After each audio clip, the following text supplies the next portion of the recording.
you and I were just talking off camera. We've been having a nice conversation today. Thank you so much for having me on your show, by the way. That was pretty cool. Yes. I don't know if I've done where we both do each other's shows the same day at the same time. Really? So this might be a first, which is pretty cool. That's pretty cool. Thank you for doing it, by the way. I mean, we definitely in your footsteps, trying to get build our audience up to where we reach as many people as you're reaching. Well, you're doing a great job. And obviously, like, the show took off pretty quickly as well when you started a couple years ago. I've been seeing you for a long time, so just keep doing what you're doing. But, we're going to get into your story today, which I think is obviously really important for people to hear. But because of your background, working so many years in the military, going to some of the most dangerous places, and being like a true blue American patriot, as I would certainly refer to you, we were just talking off air. Do you ever wonder nowadays, or did you even wonder back in the day, if it's like, are we the good guys or are we the bad guys? No, man. I come from a long history of military in my family. Like, I'm from very southern Louisiana. Super, I wouldn't even say blue collar is not the right word. Like white rubber boots, like fishermen, shrimpers. Like, I grew up hunting, fishing, and in the swamps of Louisiana. But my family has always served, not career military people, but went and served their time. World War I, World War II, Korea. My father's first Marine in our family, served in Vietnam.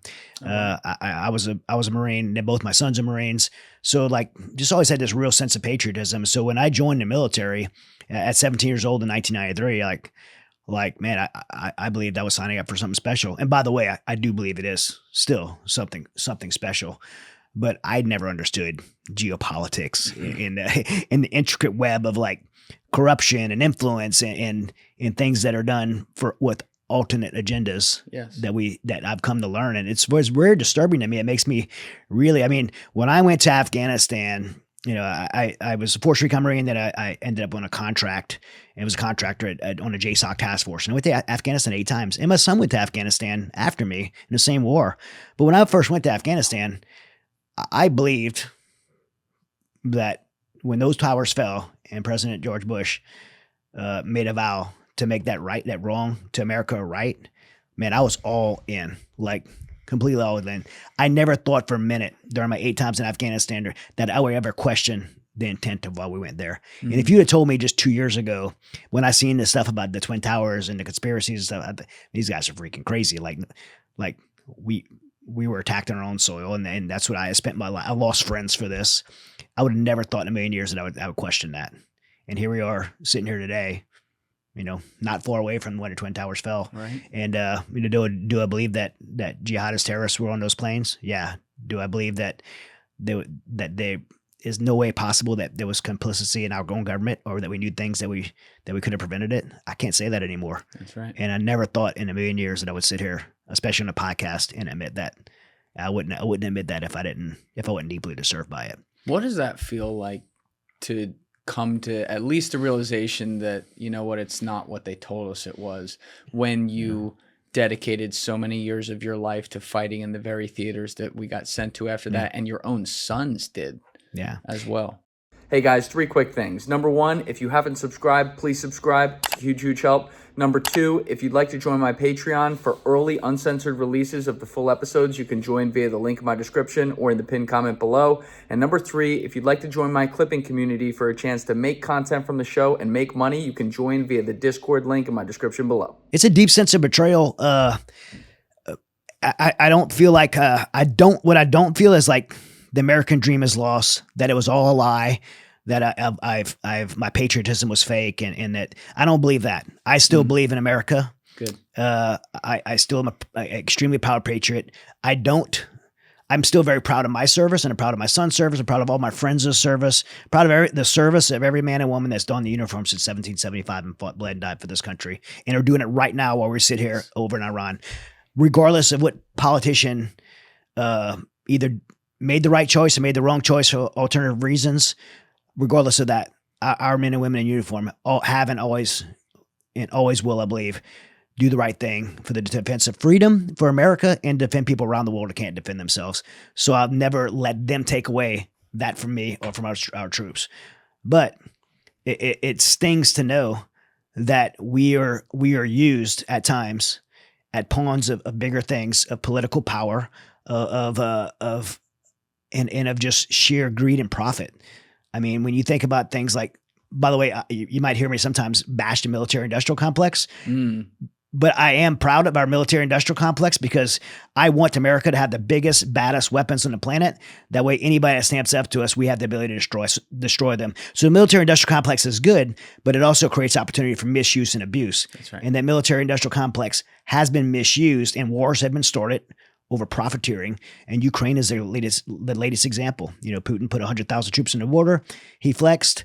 And President Biden made the decision to remove our U.S. consulate, our embassy, and our troops out of Ukraine, which allowed for the Article 50 violation not to be there. The rest of the Western world followed suit, and Putin came across the border, and now hundreds of billions of dollars have been spent on this war. Billions. And hundreds of billions of dollars, and millions of innocent civilians, not politicians, not service members. Innocent civilians have been killed. I would say well over 1 million civilians have been killed. I don't know the exact number now. I can look it up, but I don't think you're far off. We probably wouldn't be. It probably wouldn't even be reported correctly. Yep. But I've been to the front line of Ukraine 10 times as a humanitarian and rescue. I've seen the bodies.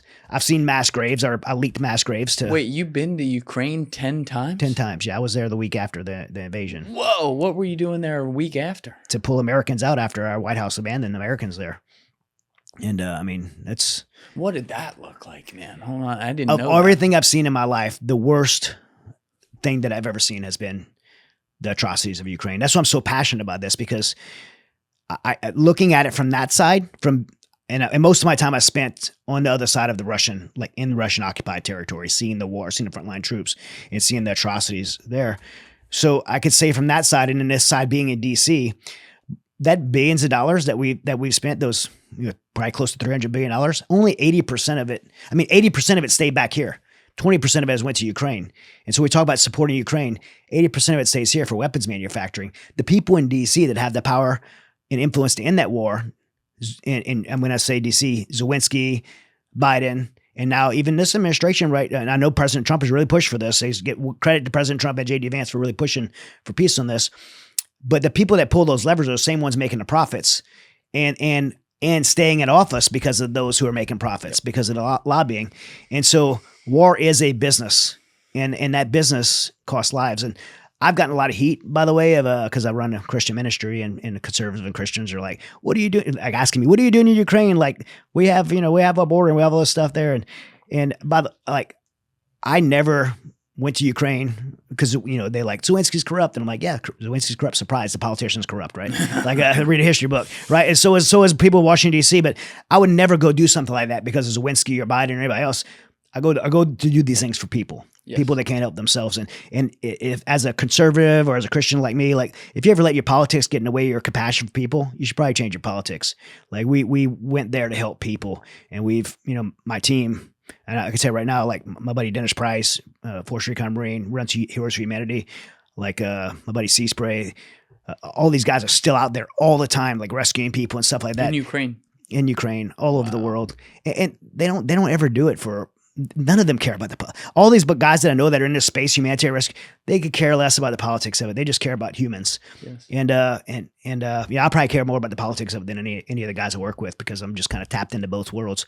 But those guys could care less. Like my buddy C-Spray, I don't even think he votes. Like, I mean, he probably should, but I don't think he votes. He just, all he cares about is people. And these guys risk their lives every day for people. And in Ukraine, man, it was just horrific, because you're not looking at, in Ukraine, you weren't looking at, I think all of us that had served had been used to third world, Iraq, Afghanistan, Africa. We've seen like third world atrocities, but when you roll across that border in Ukraine, it's like here. I mean, Kiev's not much different than where we're at now. It's a first world country. Pizza parlors, ice cream shops, movie theaters, plays, daycares. It's people like us. War. Kinetic, first world, uniformed military, firing ballistic missiles the size of telephone poles into apartment buildings. That's what you see. And I mean, I've stayed overnight in the shelters with families that have lost everything, family members, their house, everything, and they're just, it's. I wrote a book about it called Mission Without Borders, and it's because the book's kind of about me and my son doing it together, because my son. Oh, he came with you? He came with me. So to take your son into a war like that was a pretty crazy thing. Wow. But and you were there a week in, so you're seeing it when Yeah. Shit We is went there right flying. because we knew it was going to happen. I mean, we were watching it. My buddy Seaspray was on top of it the most. He was there before. He actually went there a few weeks before, kind of staged. And we were We watching. staged up. Staged. What does that look like? Well, he just like, okay, like the White House is starting to, close embassy and they're moving troops out. And you just have to know how this works, right? I mean, Russia's not going to come across and attack Ukraine while they have the Western, UN, the United Nations there. I mean, not the United Nations, the NATO and NATO all that. there, yeah, because of Article 5 violation, and they're not going to indiscriminately hit a U.S. troop. So when you start moving out the Western world, you're giving Putin a green light. And that's what we knew was happening, but we were watching them do that, just like we watched the Biden administration do several times. They did it in Sudan, they did it in Afghanistan, obviously the Afghanistan evacuation, which I was heavily involved in. Ukraine, they move people out, they move the government people out, but they don't move the civilians out first. And so now you're leaving Americans behind, and that border is gonna be just like gridlock to get out. I never heard someone put it that way though, and I don't. You're just putting the visual on it, but Yeah. The context and deeper meaning of what you just said is pretty wild. Giving Putin the green light. And it makes sense. Yeah. Because if you're pulling out all your people, you're pulling out other allied government people who would be involved in protecting Ukraine, you are essentially creating the inevitable instead of, say, leaving them there and saying, I dare you to attack while these deterrent. people are here. Our presence is always a deterrent around the world. And so you remove the consequences from him. Like you take away the consequences that he's going to have, and you give him the green light. And I think that was very deliberate, by the way. That's what I'm getting at. Yeah. That feels extremely. Yeah. Most dress shirts make you choose between looking polished or being comfortable. Mizzen and Main is the first shirt I've worn that actually does both. These are clothes you actually can't wait to keep on, from a full day on the job to after work plans. Mizzen and Main makes classic menswear with performance fabrics, so you can look sharp and feel great all day long with no compromises. They actually invented the performance fabric dress shirt over 10 years ago, and since then they've perfected it with modern fabrics. Mizzen and Main shirts and pants look refined, yet they're stretchy, lightweight, moisture wicking, wrinkle resistant, and completely machine washable. No ironing, no dry cleaning. When you put their clothes on, you feel the difference instantly. You can wear them literally anywhere, from the office to the golf course, from yard work to backyard barbecues. And also something I really like about Mizzen and Main is that this is a veteran-led organization. They offer a year-round military discount and proudly give back to veteran organizations. And right now, Mizzen and Main is offering our listeners 20% off your first purchase at mizzenandmain.com, link in my description below, promo code Julian20. That's Mizzen, spelled M-I-Z-Z-E-N, and Main, M-A-I-N.com, promo code Julian20 for 20% off your order. Mizzenandmain.com, promo code Julian20, link in description below. And if you'd rather shop in person, you can find Mizzen and Main stores in select states, but better yet, use that link in the description below so you can support the show. Oh, that feels, wow. God, see, I'm looking at the world a whole different way these days, if you know what I mean. Well, I mean, that's one example, but you could go around the world and look at scenarios like that. Exactly. And we know there's been corruption done in these and in countries that people decide not to care about. That's another, Afghanistan's the same thing. It's an important Afghanistan. thing you said. Afghanistan, the White House is in the mainstream media has given this big narrative in 2020, 2021. Our troops have been there 20 years. It's an endless war. By the way, President Trump made a mistake. He should have declared the war was over in a victory in 2018 because he did. He just didn't declare it. He should have. I mean, we shifted in 2018 to support an advisory role, and we didn't lose any more troops. We were supporting and advising. We was down at as little as 2,000 troops, but then President Trump didn't take that win. He should have. President Biden comes in and he's going to take the win, but what he says is, we've had this endless war. American sons and daughters are dying there. We have 2,000 troops. Bro, I can name 10 places around the world that we have 2,000 troops. We still have 80,000 troops in Japan since World War II. We have 40,000 troops in Germany since World War II. We have 30,000 troops in South Korea. Those numbers might not be exactly right since the Korean War. Like, our presence doesn't start wars. It prevents wars, right? So taking our troops out of the most strategic place in the globe, Bagram Air Force Base, between Iraq, Iran, Russia, and China, had no personal interest for us because there was only 2 ISIS training camps there at the time. Now there's probably about 60. And you got Pakistan having a war this week started there because of the terrorist training camps going on there and the jihad that's going to launch out of there around the world, to include the West. And why? So why would the U.S. do that? Well, why would be China? China wanted to be able to move sanctioned oil from Iran across Afghanistan to China. How could they do that with the U.S. military there? They can't. So they need the U.S. military to leave. China wanted access to the mineral rights in the Hindu Kush Mountains. The lithium mineral rights is worth, they say, hundreds of trillions of dollars, but probably infinite amount of money. Yeah. And I got called a conspiracist when I said it on Fox News like a week before the withdrawal. But we left in August 31st, and by the first week of September, China had the mineral rights. For you think we were given that? The conspiracy is that the bad forces, evil forces in the U.S. government were trying to give that to China. I think they were. I think. Why would they do that? Well, I think it was back. I mean, I think if my personal, very speculative, by the way, I don't have any proof of this. I think we owed China a debt to the Biden family. For personal business and for the election. I think they're involved in $100 trillion worth of lithium for a $10 million debt, maybe, if that's what it was. Yeah. Or the election, right. They probably helped with the election interference in 2020. The lithium, that's a big jump. The lithium alone. The lithium's a big, we've seen people do less for having, pictures and videos of them kids with the Epstein files. You know what I mean? Well, it could have been business deals that they're keeping quiet, right? And between the Biden family, i.e. Hunter and the big guy. And you have then you have the oil from Iran to China. You have the lithium, but you can't discount the strategic military positioning of Bagram Air Force Base. Who took over Bagram Air Force Base when we left? Not the Taliban, the Chinese did. And we left, upwards of, the number is very contested, but up to $80 billion in U.S. equipment and technology behind. It was insane. So, I mean, the whole thing was just a complete mess. But again, we took out our military, closed our bases before we moved out our U.S. citizens.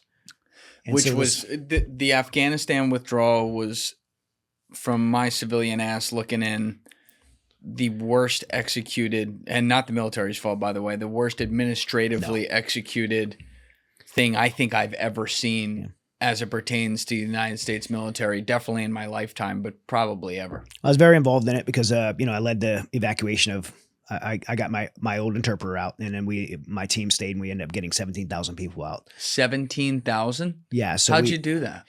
It was very coordinated logistical operation between multiple, a number of NGOs and efforts. I mean, honestly, I can't take credit for it. I think it was a modern day miracle by the grace of God, to be complete frank, because I'm not smart enough or capable enough to pull off what happened. But originally I went to get my interpreter. Aziz I wrote a book called Saving Aziz. It's actually being made into a film right now. Wow. But I mean, Aziz I did 8 deployments to Afghanistan with him. He was because I worked in like this kind of undercover capacity as a singleton operator. Aziz was not only my interpreter, but he was my teammate and my friend. And I lived with him. I was there when I held his kids when they were born. Wow. He saved my life multiple times. And so when the evacuation, the withdrawal was happening, I made a decision to go back and get my friend and his wife and his 6 kids. And how'd you get into the country? Well, we had to get permission from the Joint Chiefs, which I'm not a big fan of General Milley. But we got permission from General Milley's office, so I got to give him credit for giving us permission to go there. We're the only NGO they had allowed to go to Bagram Air Force Base, but then getting there was one thing. Now I had to get the base to allow us to move people onto the base from outside the wire. Which I'll take a step back. The NEO operation, it's called the Non-Combatant Evacuation Operation. That's typically run by the Department of Defense, so now the Department of War, right? That's the non-combatant evacuation operation. Anytime something bad happens in a country and we have to evacuate civilians, that is a duty of the Department of Defense. The White House took it from the DOD and gave it to Secretary Blinken in the State Department. So essentially, HKIA, Hamid Karzai International Airport, was treated like an embassy. If you think how the State Department treats an embassy, they use the military, the Marines, they use them as security.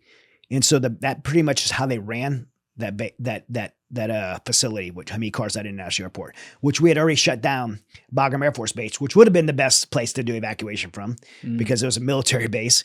We gave up that and shifted to a civilian airport run by the Afghans, which is crazy to me, mind blowing. But so we moved there, and then the State Department coordinates with the Taliban, our enemy of 20 years, and gives them the outer perimeter of Kabul airport. So now you have civilians trying to you have our allies, innocent women and children.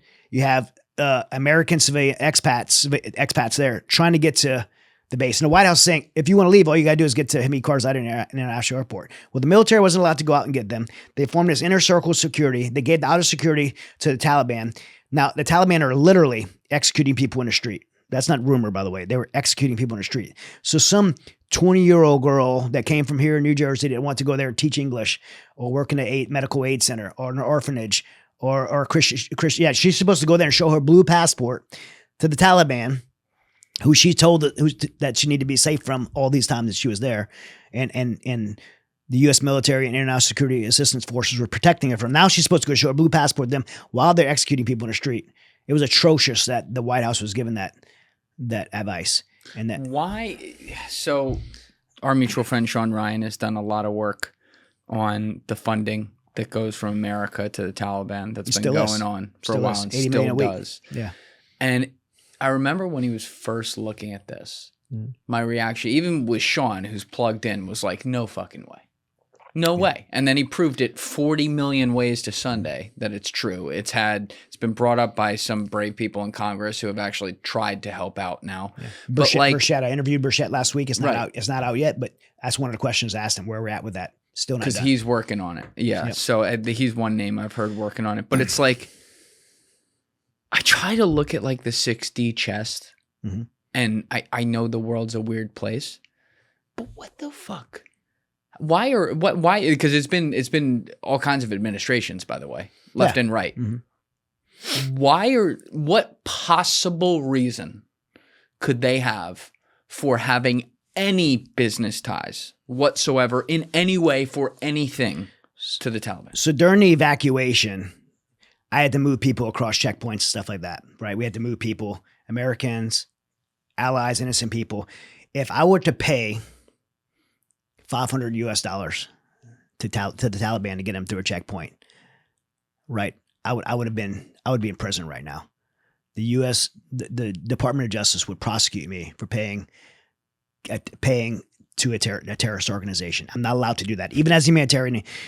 But we could send them. I couldn't do that to evacuate Americans, but we could send them $80 million a week and have been doing it for 3 years now, more than that. So I'm going to really, if you don't know this, it's going to really piss you off. That money, by the way, is 40 million of it is for humanitarian aid. So they send $40 million a week to the Taliban, and that money is supposed to be for them to distribute to NGOs. But just like in Africa, anytime someone's in a dictator position, they use that money in food and resources and medical aid as power. How can you keep doing that when they're not even a woman can't even see a doctor, because a woman can't be a doctor, but a woman can't see a male doctor. So there's no women's health care, right? For anyone over the age of like 9 years old, but you're still giving them money. How about put some rules on it if you could give it, which by the way, I don't believe you should give it, but people are still starving to death. People are still freezing to death, but we're going to continue to give $40 million in any business world you're in. If you don't deliver, you don't keep getting the funds. The other $40 million is for, get this, the other $40 million is in cash, and it's for counterterrorism. That cash is delivered to 4 locations. In all 4 locations, the people that run those 4 locations are all on the FBI's top 10 most wanted list. One of them has housed American prisoners that whole time, and one of them is Bin Laden's son. That's where that cash is going. $40 million in cash a week. When we first left, where we had 2 terrorist camps, now we have 60 terrorist training camps, but we're giving them $40 million a week in cash. These guys are in the FBI's most wanted. This is criminal activity. I'm not saying it's like legitimately by the law, the criminal activity for us to be giving this money to them, but it's happening every week. So Sean and I broke this a while back. We had a signature campaign to get this exposed and done, because they was hiding it. And Congressman Burchett is one of the guys still pushing it, but he's fighting against people in Congress, and he's fighting against people in the Senate that still want to keep this funded. So here's the part that I tell you to tick you off, because as me, it really ticks me off, and the American people should know this to know how bad it is. Inside that money, there's a Taliban mortar fund. Mortar fund. Mortar fund. So if every Taliban member that was killed by a U.S. service member during the war on terror is given a house, property, in $1,000 of U.S. dollars, U.S. taxpayer dollars a month as a mortar fund because we killed their Taliban family member during the war on terror. There's no Gold Star families in the United States that gets that. I mean, name a Gold Star family in the United States that gets a house, property, and $1,000 a month. If they are outside of Afghanistan, that mortar fund is assists them to move back and get a house, property, and $1,000 a month. That's our U.S. taxpayer dollar, by the way. Oh yeah, that's a slap in the face to every service member, every Gold Star family that lost someone in combat, and that is not something that has happened. It's something that's still happening today. Chad, where does that? How does something like that start? Who has that idea? Who sits in the room and says, you know what? Here's a good idea. We're going to, not only are we going to fuck up the whole 20-year war and ruin all the work that people gave their lives for by pulling out and leaving all our tech behind and letting China take over all the lithium and shit like that. But on top of that, all those Gold Star families that we like send a letter to, say thanks for your fucking service and never pay attention to again while their kids can't fucking pay for college.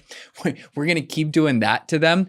And the guys who did that to their family so that they're dead and can't enjoy their husband, father, brother, or anything anymore, we're going to pay them what we would pay them. Yeah. Where does it make sense, right? Make it make sense. No. It's not even make sense. That's evil. That is the definition of evil. Where does that conversation start? And how can a head roll so that conversations like that don't happen? Well, to me, it's what we're doing right now is the only solution because mainstream media is not going to expose it. Yeah, of course because I've shared this story specifically with details to many mainstream media outlets, and they haven't. All sides, by the way. We have to inform the public because the only reason these people sit in power, they have the power to do that, is because the constituencies allowed them to stay there. Yeah, vote them there and allow them to stay there. We have to get these people out. We have to continue to get these people out, and we the people. But there's a lot of people, by the way, that aren't voted who are running those conversations. I agree with that. People don't see, right? I agree with that, yeah. How do you get rid of that without burning the whole house down at once, which would have catastrophic consequences, in my opinion? Yeah. As fun as that is, and as much as I want to do that. Yeah. I have to with you. I have to be like, what's the best thing for America while we can root out evil too and allow the system, not the system as we have it, but like the system of us having a fucking functioning country on a day-to-day, which somehow we still do slightly. How do we keep that running while getting rid of all the bad gears in the wheel? I think one way is guys like me and you, and I've been a little bit more, try to be a little more intentional about this. We always bring the problems and not solutions. Right. And we don't cheer on the guys that are doing well because we're so frustrated with the House and our congressional representatives and our senators and our politicians. We're so frustrated. It's so easy to just focus on the frustrations. And that's why I made sure I said Burchett by name, because guys like him are going against the grain. They know they're going to probably get pushed out by their peers for doing the right thing, but they're doing it anyway. So when they do a good job like this, when they put their career on the line, and I hate to say career because political positions are not careers, it should be a place to serve. Yeah. But they put all of it on the line to do the right thing. Then we should put our energy behind championing them too. We got to get behind them and say, hey, this is what we want. Like, instead of just saying this is what we don't want with this guy, we got to say when the guy does the right thing, this is what we want. We want a guy like him that's going to push the envelope and fight against this stuff. You remember John Runyon? No. He was a great football player. He was the left tackle on, first the Titans, but then the Eagles for many years in the 2000s. And great guy. When he finished his career, a few years after his career, he was living in South Jersey. I guess he was bored.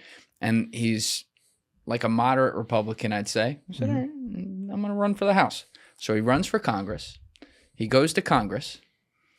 I want to say, I don't have it in front of me, he was there for either just a 2-year term or like he started the second term or whatever, as they run every 2 years. And then he said, fuck this, I'm going home and I'll drive some Ubers in my spare time. And the reason I had a lot of respect for it is because when people asked him why, he said he got there, he ran on like whatever his platforms were, and he's like, all right, this seems cool. Got funding from the GOP or whatever. It was just a House race. It wasn't a Senate race or something like that. It's like, all right, maybe I can go there and make a difference. Goes down to DC, and within a few days he was like, oh, we can't do shit.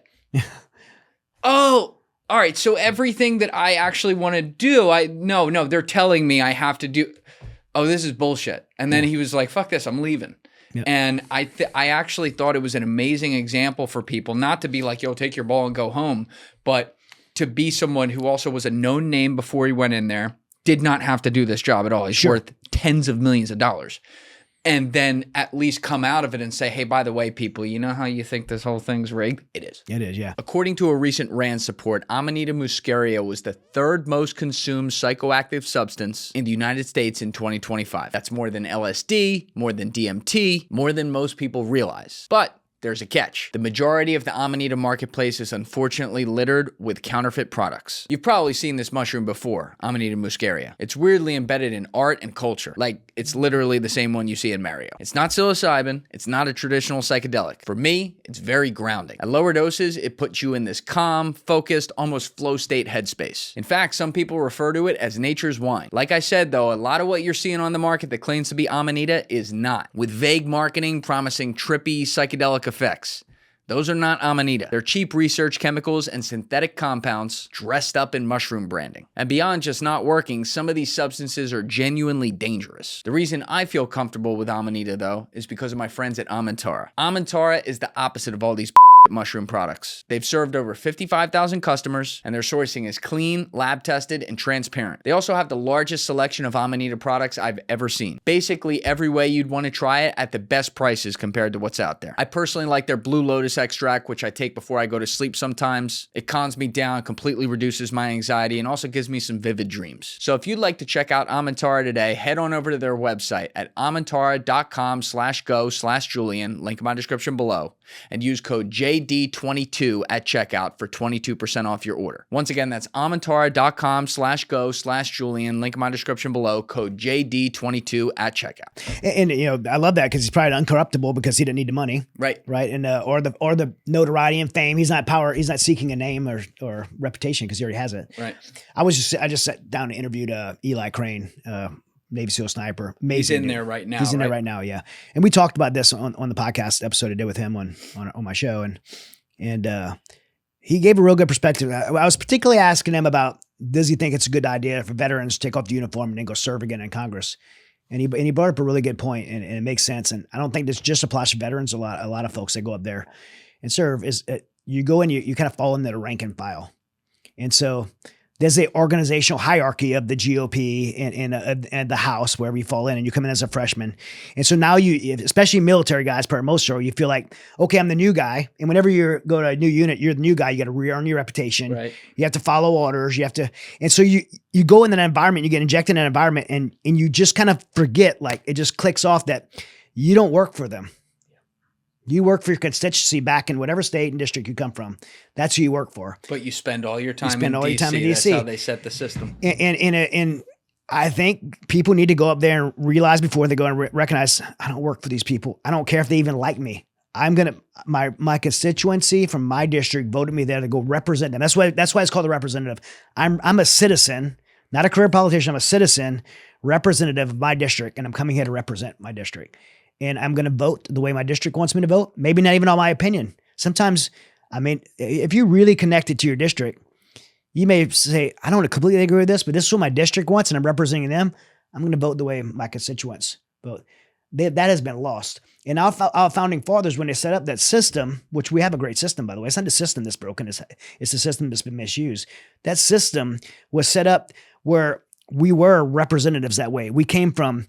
There was no career politicians in mind at all. We came from being doctors and lawyers and school teachers and construction workers to where our group of peers from our community selected us and say, go to Washington, D.C. and represent us, and then come back, and then we'll send somebody else. That's the way it's supposed to be.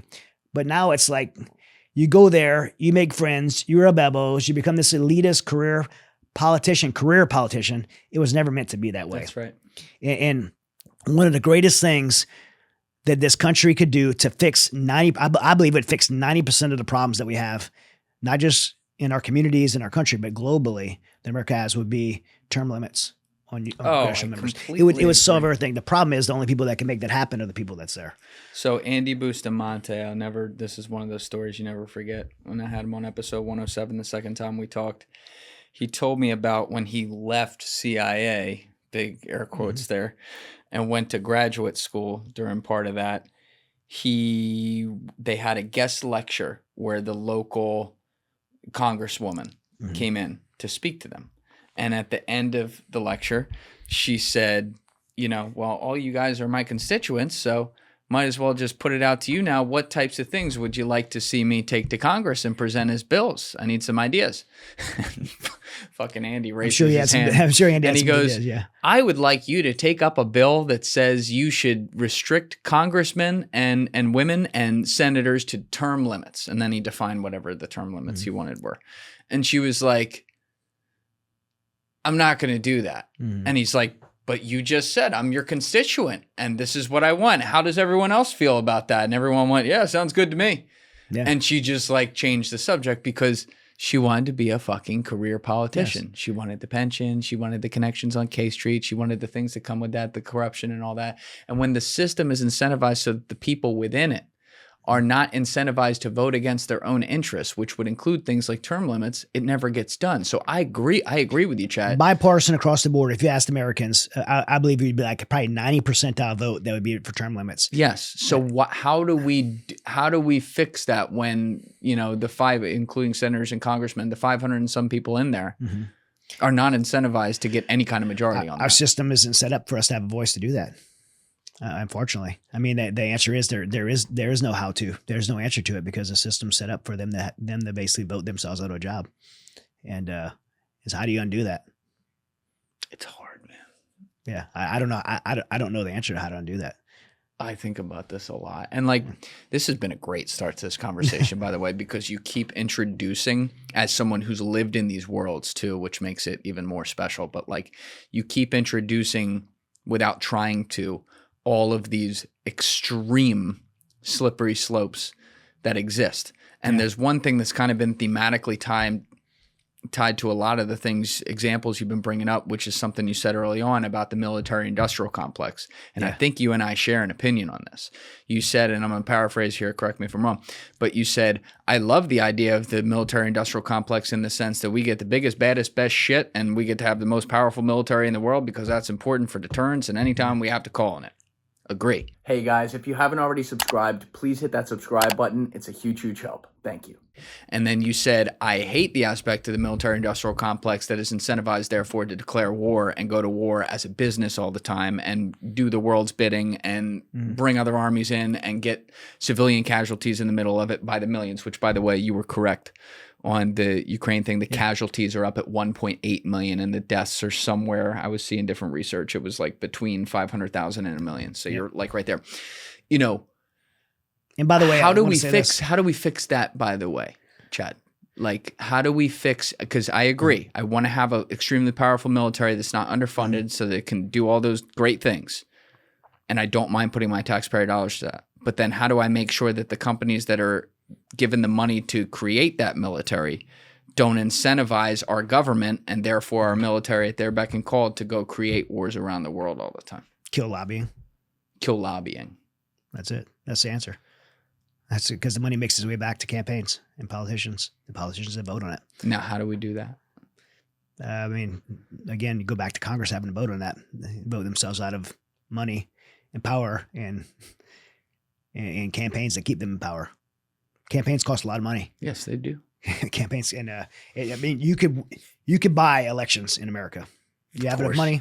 You have enough money to put behind a campaign. You have enough friends and companies and so the military industrial complex in the petrol industry or in the pharmaceutical industry, these are all the biggest funders of campaigns. And so By the way, I want to throw this number out Please. there. It's crazy. We're celebrating our 250th year right now. Mm-hmm. Do you know, can you take a guess how many years? I won't say how many years we've been in war in 250 years. I'll ask you, how many years have we been out of war, have not been in war? 16. There you go. Am I right? Crazy? You're right. 17. Where the fuck did that come from? Yeah. Whoa. I think the actual number is 17. Somebody fact check us on it both, but we're close.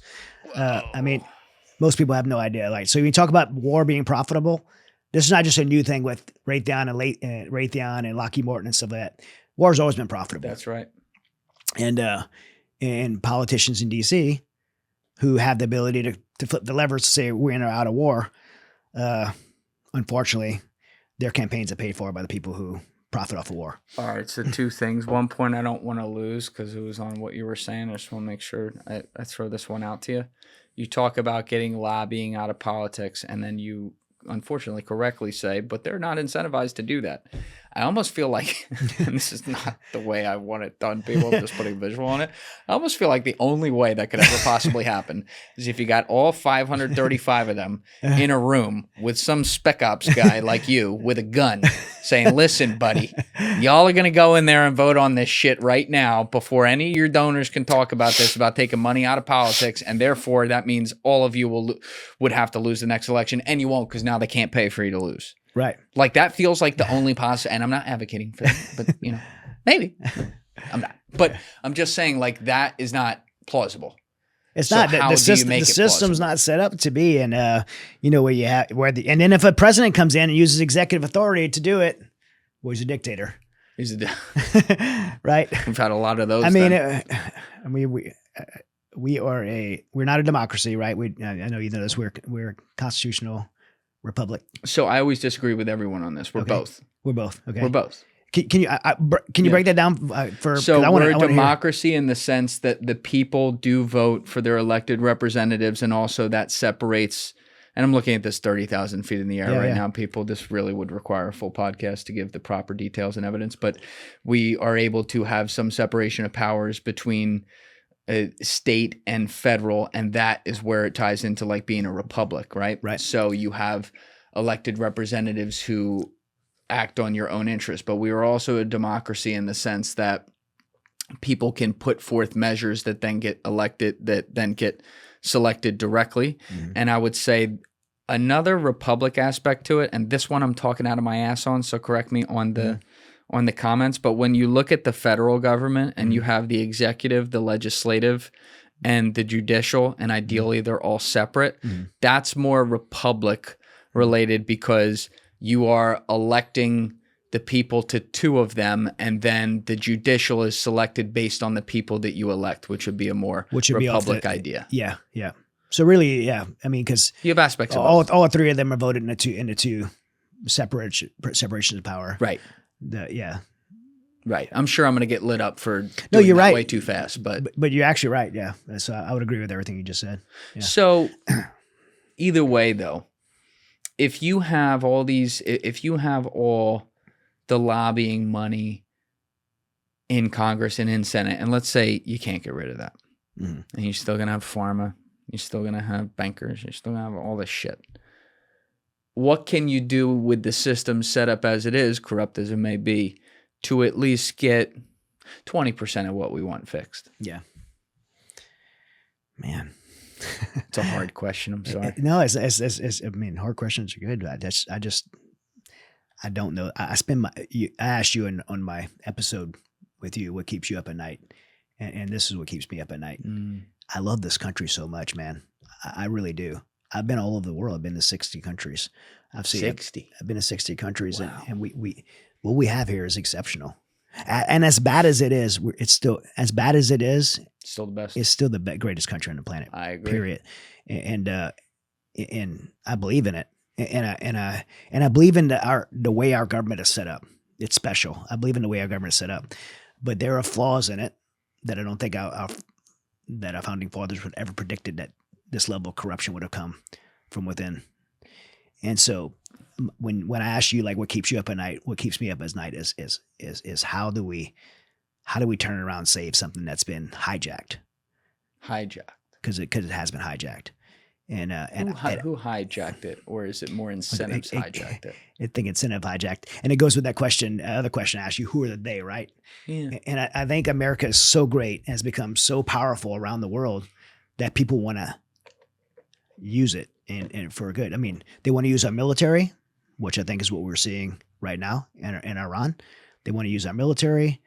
They want to use our economy and all those benefits that other countries get off of hijacking the day, right? Whether it's globalist or different countries that have their claws in America, all the incentives they get from us, they have to do it through establishing relationships through corruptible people that are in DC. And every administration, by the way, has been has been part of this. And every party, when I say every party, both the Democrats and Republican are guilty of this. I mean, there's corrupted people on both sides of the aisle in every position that's been that, from the White House, down to local legislators. Yep. And so there's a lot of things that need to be exposed. And I think, I think the exposure of some of these things are probably the only way to start exposing it. And call it, I mean, when you look at the insider trading, I tell you, I was real happy at the State of the Union the other day. President Trump called out insider trading. One of the only things that Democrats stood up for, which I couldn't believe it, was insider trading. And then Trump took a pretty good shot, so that all the Democrats stand up against insider trading. Even Elizabeth Warren or Pocahontas was there, like, hey, she's like, that was good, clapping. And then while he won Elizabeth Warren over, Pocahontas is standing. Yeah, he did. But then he said, "Where's Nancy Pelosi? I bet she wouldn't be standing." He had to take a shot. I'm like, he had his moment to where he had everybody together, and he couldn't do it. He couldn't do it. Where's Nancy Pelosi? I bet she wouldn't be standing and cheering. You see stuff like that. It's a little disheartening, right? Yeah, I mean, worth that look, much? You can't legitimize going into a job, maybe have $50,000 in the bank, right? Which is a lot of people, and then you go in and the job pays $190,000 a year, and you're not allowed to make more than $25,000. You can write a book. Mm-hmm. You could farm, and you could do, if you're a doctor, you could do that on the side. That's it. That's the three things you could do while you're in Congress. Yeah, that's the only other ways you can make money. And by the way, I've written books. Books are very hard to make money. Yes. So, and now you go in, you're worth like $50, $100, $200,000 maybe you have in a bank account, but in 4 years you're worth millions. I think Ilhan Omar right now is it 30 million? Yeah, and I can't stand Ilhan Omar, but I'm pretty sure she married into it. Her husband's worth a lot. But it's under investigation right now, right? It's under investigation. Is it she married into it? But there's others Is it her brother that she married into it? I'm just kidding. No, I saw some joke about that, but she's married to a white guy. So she did remarry, right? Yeah. I didn't really get that one. But there's other ones that are just prime examples where it's like, wait a minute, they were worth like $1 million and now they're worth fucking $50 million 2 years later and they didn't marry into it. Come on. Yeah. It's, I mean, Ilhan is like, I know that's current investigation. So, I mean, honestly, like, while I don't like her, I would be happy to know that she married, that was legit. It would make me happy to know. Yeah. I'm never, that's the thing. I'm never rooting for the worst outcome. No, you know I don't what I mean? Either. Like, I want to believe that something's not as bad as it looks or something like that, but investigate it. And if it is, get them the fuck out. Yep. You know? Yeah. I mean, right now you look at, Crenshaw, like he's under the, like, so it's I'm using him to say it's on both sides out. What do you make of all that? Because that's like, you're in the military community. There's a whole, Yeah, I mean, look, I've had Eddie Gallagher. I can't stand. I'm friends with Eddie. Real good friends with Eddie. Yeah. So Eddie, by the way, is one of the most incredible human beings I know. I love Eddie. Yeah, great dude. So in full transparency, I'm really close friends with Eddie. And the guy who's running against Crenshaw, Steve Toth, led me to Christ and has discipled me and helped me start Mighty Oaks. So when I say that, I say that to say there's bias there, right? There's bias there. Yeah. But as a veteran, I was so happy. Everyone cheered Crenshaw along to go into Congress because we wanted someone to come in, the insider to represent the things that we want in the veteran community. And he just hasn't done that. They take away the accusations of insider trading and all that stuff, the stuff with him and Sean. I don't know. And so I can't make those accusations against someone. I wouldn't unless I really knew. But I can say he hasn't delivered on the things, and his voting record hasn't reflected what we the veteran community got behind him for. So a lot of you before, if I'm understanding this correctly, because I'm not familiar, I'm not in the veteran community, but guys that knew him or knew of him from the veteran community before he got into office liked him.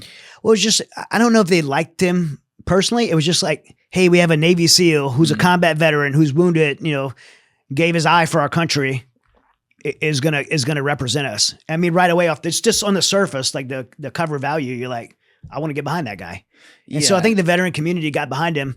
And then, I mean, he's carried himself in a way that, it's not a good representation of the veteran community. I guess I'm trying to be careful right now, because one thing I can't stand, because it's happened to me, is the hate on hate veteran thing. Oh, dude, it's so toxic and so terrible. I'll get it. You'll get some comments in the section of people that hate me. I'm gonna stay right out here. But it's not my battle. Yeah, it's terrible. So I don't want to jump into that. But I will say, he hasn't. I think Crenshaw just hasn't represented the veteran community well with the way he carries himself. He kind of lived the rock star lifestyle, and he's interacted with the constituency in a pretty arrogant way that the constituents hadn't been happy with.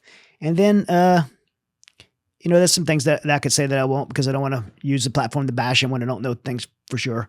But I will say the way he treated my friend Eddie was totally wrong. And Eddie and his wife are just amazing human beings. And he hadn't voted. I mean, to me, like, all that aside, I'm gonna vote for you based on your voting record of how you represent. I'm in his district. I'm in Crenshaw's district, so I'm his constituent. That's a hell of a district, man. You guys drew that one pretty interesting. They drew that thing up. They fucking that was a blind monkey drawing that thing. I'm sure there's some deliberateness in how they drew that thing up. Yeah, that was like that wasn't a straight line. I thought Nick Cage was trying to find the Declaration of Independence watching that fucking thing. But as a constituent, I'm going to vote for you of how you represent me on your vote, and so.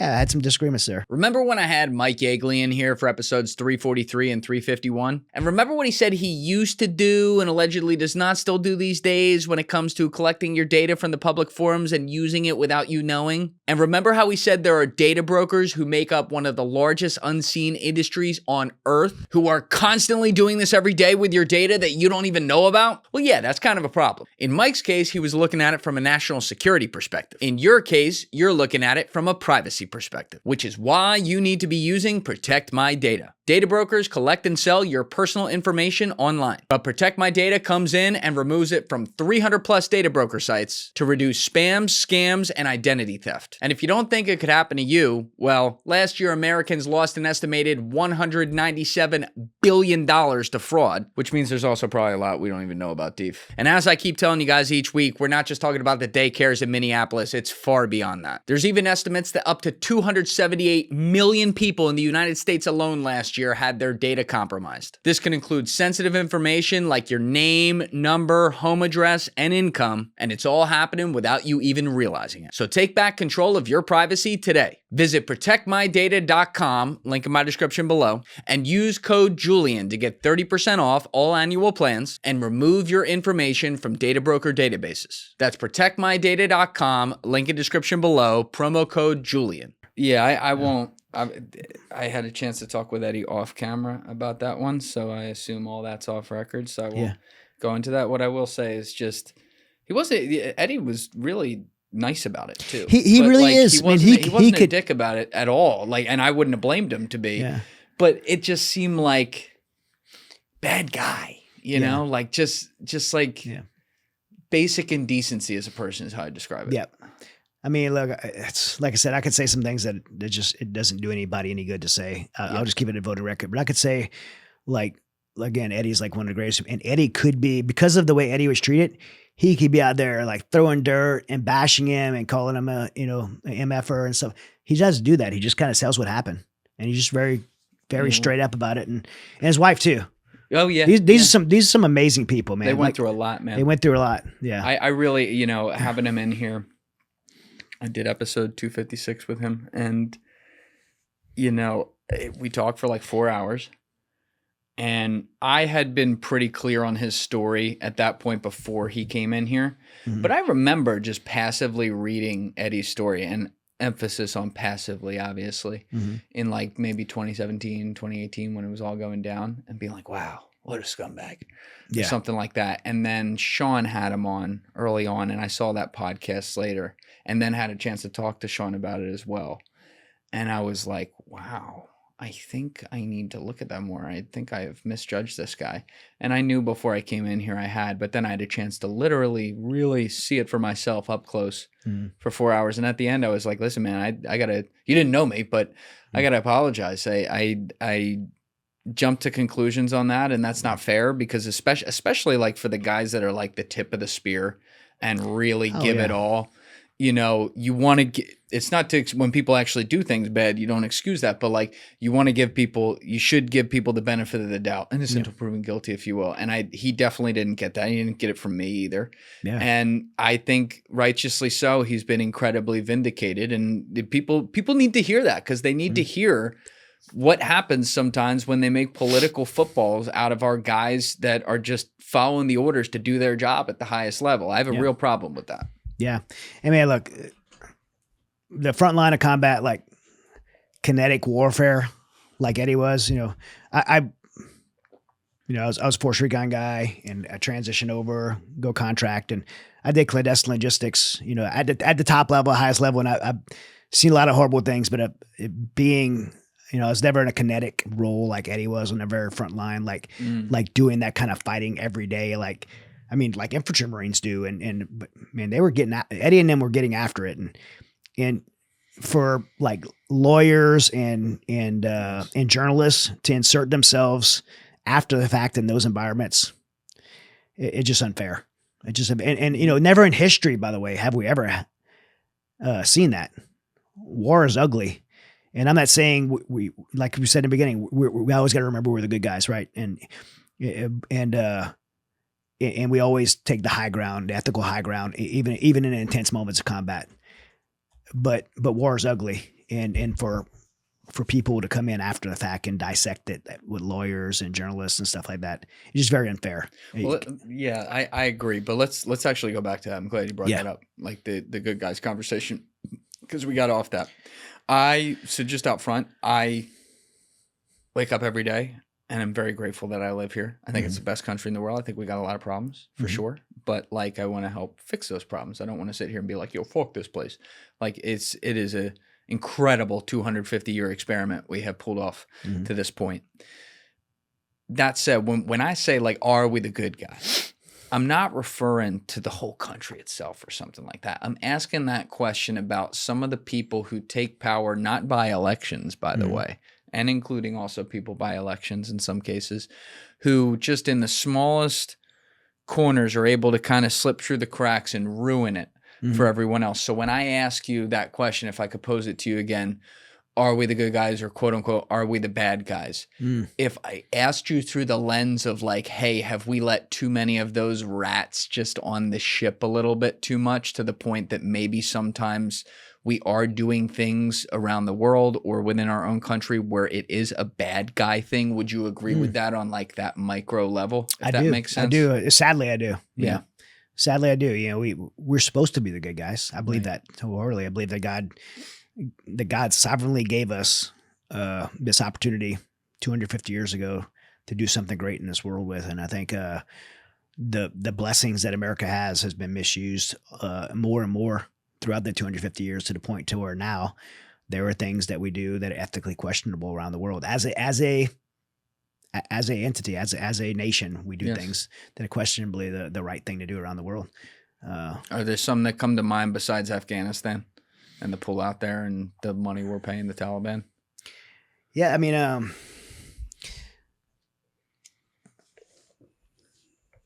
we like when you get the Clintons in Haiti, like and we have I think Gaddafi was a big one. We had a sitting U.S. Secretary of State, I believe, called for the assassination of Gaddafi, had him killed, bragged about having him killed, and sent that country into turmoil. Hillary. And then we had our ambassador and U.S. service members killed there. in Benghazi, and I think America was the bad guys, and that, and maybe not the troops on the ground, Right, of course. but I mean, America has a State Department, as a White House. I think we made the wrong decisions, and we overreached into somebody else's. As it comes into regime change, we try to change leaders of governments for whatever political reasons, the powers, whatever reason they're doing it, whether it be economic or for selfish reasons or whatever's happening behind the curtain, we overreach and do things like that. So that's probably one of the ones that sticks out to me. I mean, as you and I sit here talking today, though, they're beginning to wage a war in Iran, and I think it's a different situation than Libya in a lot of ways. Yeah. But if we just looked at it at the top of the spear, there's comments we could agree on here. Gaddafi was a bad guy. He was a dictator. Yep. Hurt his own people. I describe him as a sociopath. Khamenei and members of the IRGC, same thing. And yet we can look back on Libya and regime change and be like, well, that was a fucking mistake, to say nothing of our own guys that died with that. And now we're looking at a war with a country of 92 million people that sits on a lot of oil and is allied with countries like China and Russia, at least to some degree. And it's like, well, is it the same thing or not? Yeah. Yeah. I mean, so right now I've been spending the last few days of kind of avoiding going on Fox because, man, I get asked to go on Fox a lot, and I go when I can, but I'm always careful I think guys like you and I get asked to do things, and we're expected to know everything all at once. I mean, yes. And I just don't. I'm not any different than anyone else. I'm not a foreign policy expert. Right. But if I'm going to go on and talk about something, I want to know at least what I'm talking about. I don't want to speak out of my butt because it's dangerous and reckless, and too many people do that. I don't need the clicks. I don't care about it. I'm trying to gather the motivation of why we just did what we did in Iran, because motivation to me, intent to me, matters. There's a lot of reasons we could have done that in Iran, and I know you and I may not agree on this, but Iran has been the number one funder of terrorism around the world. No, I do. I agree with you on that. But I also agree with you in the fact that I think we have a pretty good handle on that. Yeah. I think we had a pretty good handle on that, and having to do a complete regime change over it, maybe it wasn't the answer. I don't know that was the motive. I don't think that was probably the motivation that we went in and did it. Do I think we did it to help the revolution, the people take over, revolt against the regime? I don't think that's why we did it either. So if we didn't do it for those two things, then what did we do it for? Did we did it because Israel wanted us to? Because Israel was threatened? Because I don't think we were threatened. I agree directly. I don't think. I mean, they don't have ICBMs that can reach any of our assets and resources. They can reach our military bases in the region, but that's just part of geographically positioning yourself near a place like that. That's kind of part of the game. Yes. And I have to question all the other things what are all the other motivations that could be, because as I assess this and try to put my head around it, is it oil? Because if it is oil, I'm not okay with that. I'm not okay with that. Even if it's strategically better for America, I'm still not okay with it. Our guys going to die for oil. For oil. I'm not okay with that. I never have been okay with that. And by the way, President Trump wasn't okay with that when he talked about the Iraq war. That's what I'm saying. Yeah. So right now I'm still trying to answer your question. I'm not copping out. I'm still trying to grasp what the motivation is. Cause right now I don't see where the incentive is to be the best thing for America.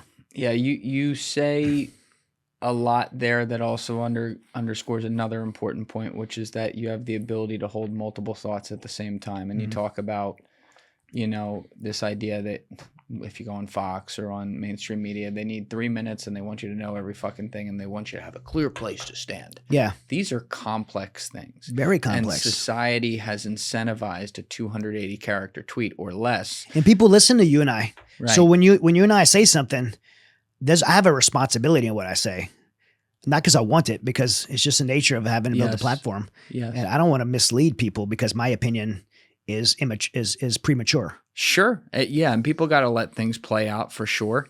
But we don't live in a world where the things that go viral are things that say, well, I see this, but I also see this. Well, I see this, but I also see that. We live in a world where it says, this is what I see. Fuck you, die if you disagree. Yeah. And that means that if you have one opinion on like a major thing, there is therefore 100 other opinions that must orbit that you completely agree with, or all the opposite. And that's just not how the world works. A team or B team. Like pick a team. I'm like, I can't always do that. Yeah.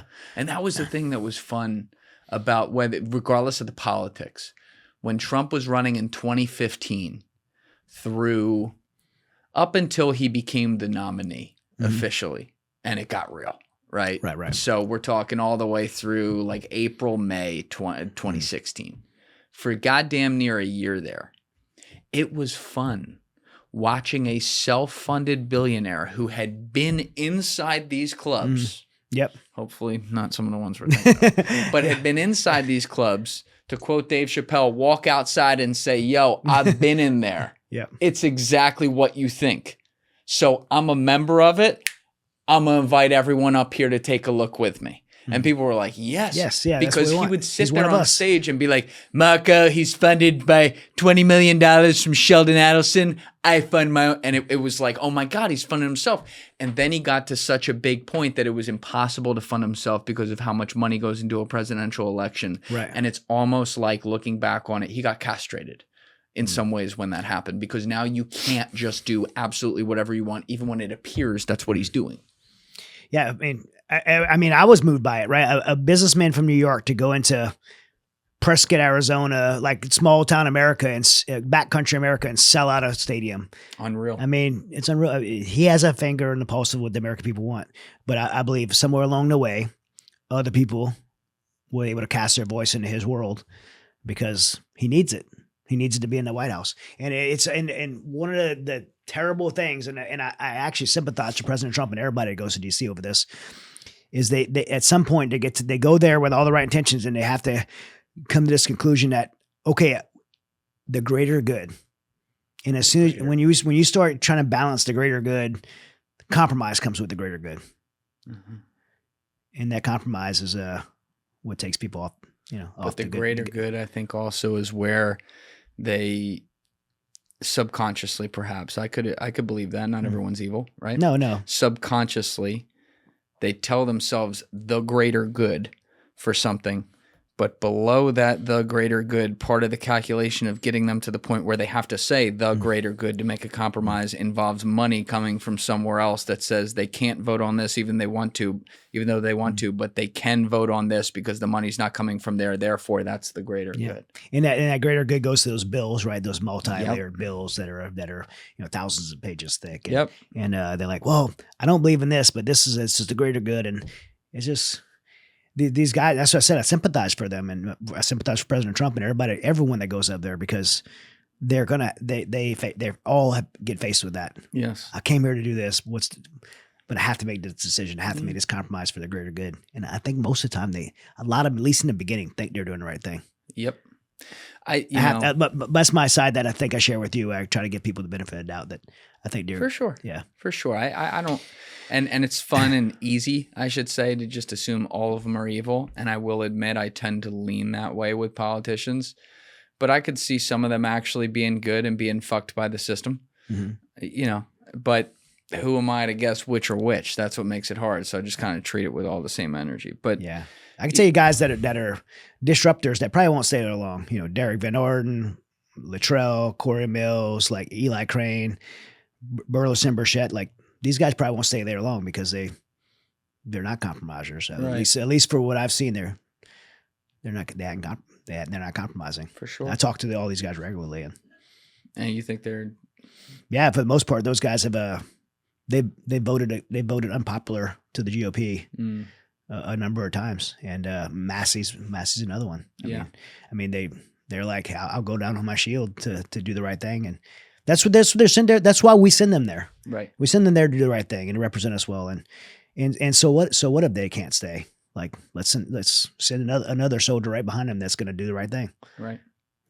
You talk about we're going through all the different ways the money comes in and all that. And one of the things that I don't know if I never wanted to believe it, which if that's just what it was, then shame on me. Or if I just really didn't think the evidence was there enough and it was just too easy of a one size fits all explanation, was the idea that like when we look at violence and conflict around the world, they're all just bankers' wars. And I can remember all the way back in, early 2021 in April, talking with my friend Matt Kemenash in episode 43, who I would describe as like an extremely intelligent, cultured, conspiracy-minded individual, which now to me is like grade A of people in society, because he actually brought receipts on things and didn't just believe everything that he wanted to believe. He would throw in thoughts like that about, and that I would kind of be like, okay, yeah, whatever. And now I look at it and you read these Epstein files and everything, and you see the people who are funding the people who take care of the people from a fixing perspective, like the rich Jeffrey Epsteins of the world, who actually run the world. And you're like, oh my God, maybe it is all banking and technocratic wars. Yeah. Do you think that's real? I think they're true. I think they're true. By the way, I know you're interviewing me, but I'm curious because you introduced this idea of the second tier. Is there any other ones out there that are like Epstein and still out there floating around today? Ooh, that's a great question. I've been thinking about that a lot. Yeah. I'm still working on that.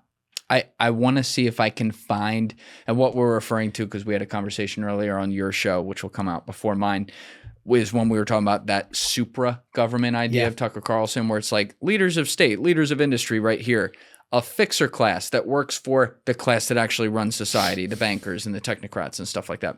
So you're talking about other people on the fixer class lane who are all generally very wealthy, powerful individuals.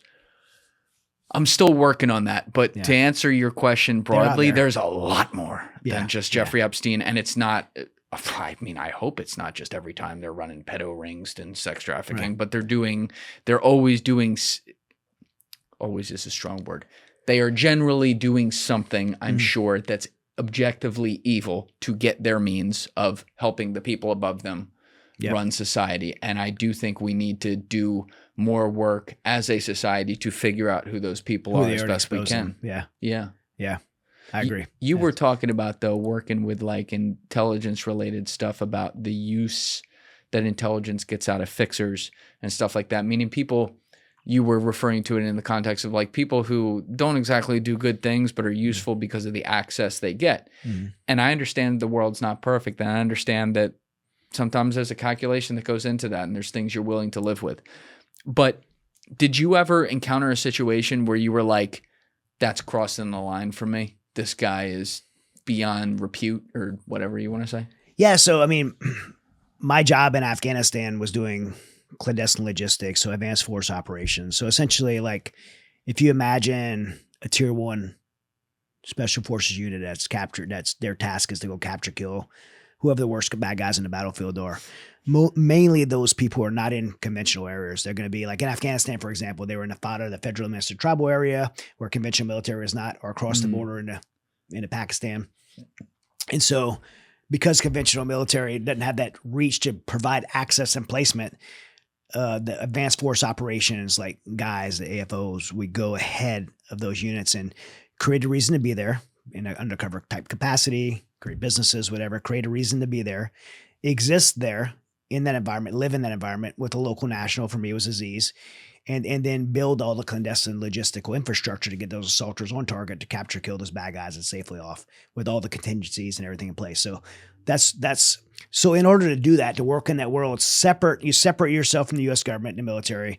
You're just totally kind of off doing your own thing there. You have to interact with the local populace. And in those Taliban villages, the people that we interact with would be the Taliban. And so many tribal leaders, Taliban leaders that I'm doing things with to make put those logistical infrastructures in place. And can't quite say how, what kind of cover capacity I would have, but I had a reason to be there. I created a very good reason to be there. If it allowed me to be there, allow me to stay alive there, I'm worth more alive to them than I am dead. And so that's my safety network, not just a gun, right? My street smart and training ability, tradecraft and ability to be able to function in that environment. So now I have a relationship with these people. These aren't good people. These are people that are killing U.S. service members.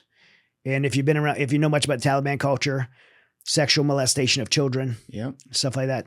So I had I had to kind of observe and watch this and know that a guy I'm sitting across the table with having tea with probably is just responsible for killing U.S. service members and is a pedophile.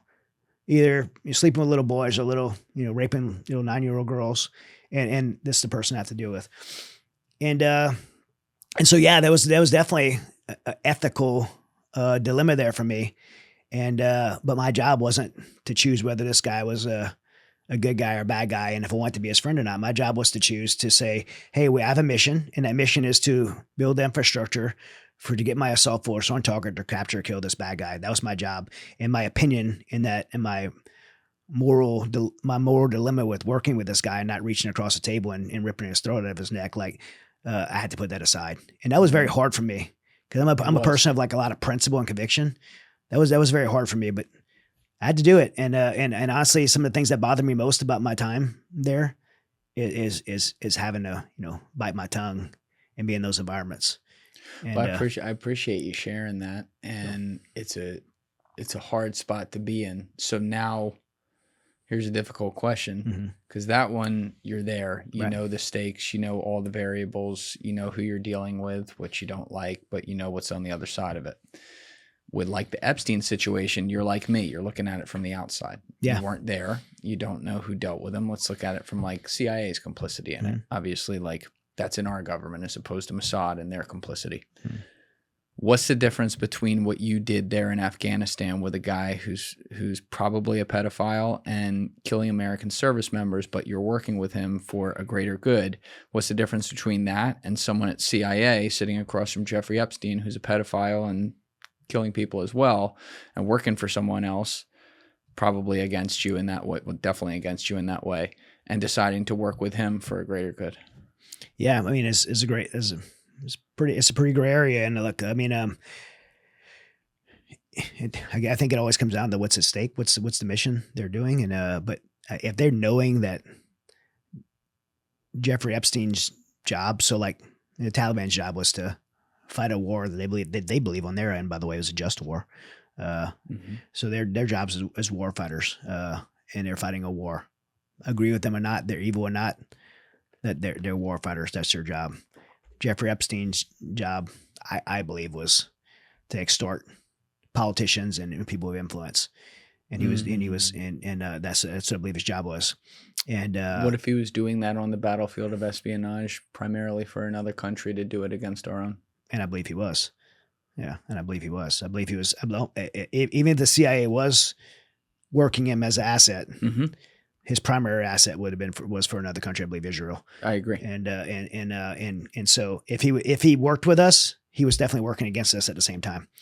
And so I believe a CIA agent working him as an asset is probably sitting down just like I was across the Taliban guy, sick to his stomach, trying to make a decision where whatever the mission was, whatever they're using him for, is it worth to do whatever deal they were going to do with this guy? And I can imagine that the disgust, if they knew what we know now, I couldn't imagine the disgust they had to do that. But it doesn't surprise me from what I've been exposed to, it doesn't surprise me that I'm not shocked that our government would engage in that.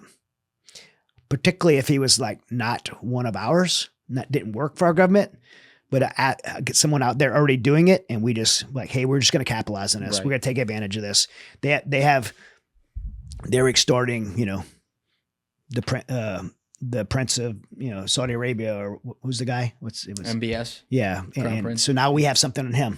Right. Like it wouldn't surprise me. And I empathize for that agent that would have sat there and had to. I mean, if they're any kind of decent human being, they would have just had disgust in their stomach, like I had. I know what that feels like, and it sucks. But they would have probably tried to make the decision if it's right or wrong. And there is a line, and I think that line's, that line is just really blurred. It's really gray, and only an individual can make it in that moment. And for me, I think back sometimes, and I think, man, I can't believe like I had that moment. I could have like, this guy's probably still alive right now and probably still raping children. I could have like freaking just stuck my freaking spider coil in the side of this guy's head. Like I could have did that. Did you ever tell him, guys like that, how you felt? No. That's hard to hold. That's hard. bro, I'm a very principled person, like especially when it comes to children. Mm-hmm. And yeah, that was I never talk about that stuff, so I'm glad you bring it up. Like I never talk about that stuff. Everybody talks about like, you know, everybody wants to know about a gunfight and stuff like that. I've been in 2 gunfights in my life. Like everybody thinks, oh, you've been to Afghanistan, you've probably been in like, you know, tons. I've been 2 gunfights in my life. I've never been. I wasn't a kinetic guy. That wasn't my job. I trained for that before, but then when I went to Yeah, like I said, it's the intel getting it. Yeah, it was my job. So everybody expects that, but those are the things that I have the hardest time with. Like children, for some reason, children, you know, is what bothered me most. Of the consequence of loss of life of children on the battlefield is what I always had to. For and I don't a just good mean, reason. yeah, and it's just always been kind of the thorn inside of me that's just really bugged me. Because when you go out there in Afghanistan or now Ukraine, you know, me and my buddy Seaspray went out. We identified these mass graves in Ukraine and seen these all women, all children, 1,400 mass graves, like 1,400 bodies that you found personally. Yeah. Jesus Christ, how big were they? Well, we were told 1,400, and just from my observation, it would have probably been a good estimate. When did you find a mass grave in Ukraine? It was about a year in. So it would, if you want an exact date, I couldn't tell you exact. I have it written down. I just don't know it offhand. In my book, Mission Without Borders, I have the date stamp because that was the day Zoom was liberated.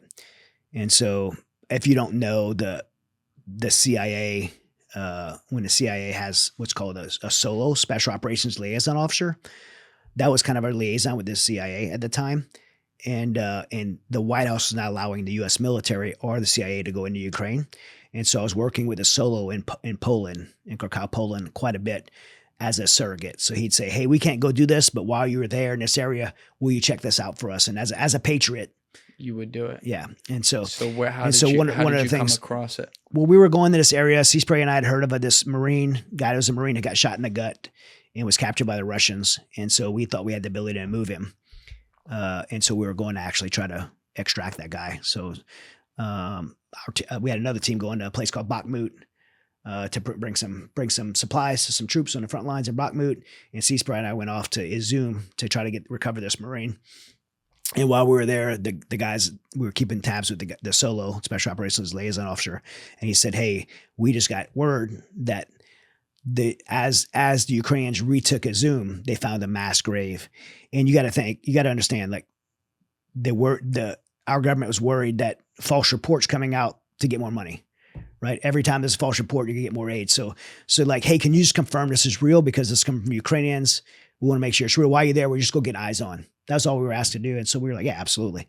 And so we went into Zoom while it was being liberated and got to see these mass graves and report it back. And then we leaked it to Fox News. And where was it? Like take me to the place around it. Like, where was it? Well, Izum's like, by the way, Ukraine's beautiful. Izum's, there's a lot of national forest, and it was in like this national forest, these pine forests, and the Russians had dug in. So the Russians had put a tank brigade there. And so they dug in these pine trees. It was really brilliantly done. It was kind of neat to see because it's like trench warfare. Yeah. They had trenches dug in for fighting out of. They had tanks that went down. And so you just look at this natural pine forest and you would have never known until you walked in there that it was like freaking trenches everywhere, tanks dug in. There was a whole Russian brigade there. It was just outside the outskirts of Izum, a little east of Izum. And the Russians had occupied that area for 6 months. And so all the guys that were recapturing it were troops from that area, and their wives and children had been captured there. And so when the Russians left there, they tried to cover up the evidence, and they had these graves that they had just killed, executed all these people, and mainly women and children. They were bound, and they pushed them in this hole. They tried to pile them up and burn them, but the bodies are actually hard to burn without some kind of really accelerant. So a lot of the bodies would just partially burned. And yeah, so they took us in and showed us the grave, Seaspray and I, the grave. 1,400. And yeah, they said 1,400. And like I said, from what we've seen, it was probably a good estimate. I couldn't validate exactly 1,400. I don't care how many battlefields you've seen or how hard a motherfucker you are, and there's no doubt you are, and you've seen a lot of shit. But you come upon a grave of 1,400 people, mostly women and children. It smelled too, bro. Like it was. I've been around a lot of decaying bodies before, and it was, you recognize it right away, like it smelled. And on the way there, we had seen like tons of, because they the Ukrainians freaking slayed some bodies, man. They were like Russian body. Like I stopped counting after I counted. I don't know why I was counting at first, and I counted 80, and I stopped counting after 80. But like Russian, like, and they were all freshly killed. Like I'm still bleeding out, and some of them. Credit to the Ukrainians because these were Russians that had again killed their family members and occupied their family members. They were rendering aid. I observed it. They were rendering aid. They had one guy. The same guys who may have executed a bunch of women and children. Yeah, one of the Russian kids, his arm blown off, and Ukrainian troops there rendering aid. And how do you can't undownload the hard drive of forget the smell. That's one thing. Yeah, but like seeing that. I never seen anything like that. I know plenty of our troops seen stuff like that, and I never seen anything like that in Afghanistan or anything. It was the most horrific. I mean, just the amount of bodies. 1,400. And I mean, and not even there. Like just going there, amount of like troops in uniform. I never seen like troops in uniform like just laid on the roadside of them, just laid all over the place, like BMPs, like T-54s, like tanks, ZSUs, like just hit with javelins, burnt to the ground with people still in them. Like it was horrific, man. It's Ukraine, the front line of Ukraine is insane. Like, and so, yeah, so we by the way, we never got to that Marine. We lost comms where that Marine went, but we did leak that information back to Fox News because we were asked to do that. So, yeah, so many guys I've talked to who have been over there just talk about what a stalemate war the Ukraine-Russia war is. They're like they'll fight for 2 weeks over 14 yards. Yeah, I mean, the Ukrainians recapture territory here. Meanwhile, 10 miles north, the Russians recapture territory there. It's like a trade. They're trading, and they're all at the cost of. I mean, very young men out there in the battlefield on both sides, and most of them have either don't want to be there. They're conscripted or drafted or taken, on both sides from their homes and put out there. Yep. Zelensky's doing it. Putin's doing it. They're taking young boys and forcing them out there to fight. And pawns on the board, if you will. Yeah. That's just, and it's crazy. We forget about that war now because all the other shit going on still happening and right yet now. It's happening while we're sitting here single day. Yeah. How do you end that war? What does it take to end that? Well, I mean, I think credit to to Trump and Vance. They really have tried to corner. You have to cut the funding. You have to cut the funding completely. And I know. But why'd they pick it back up? They cut it and then they picked it back up. Yeah, I think there's too much pressure in DC from the lobbying, because I mean, to me, like, why would Zelensky, who has the power to end the war? I love that you call him Zelensky, by the way. That's fucking awesome. I'm not a fan. Yeah, obviously. Yeah. But I don't even think he's we put him in power in 2014. Yeah.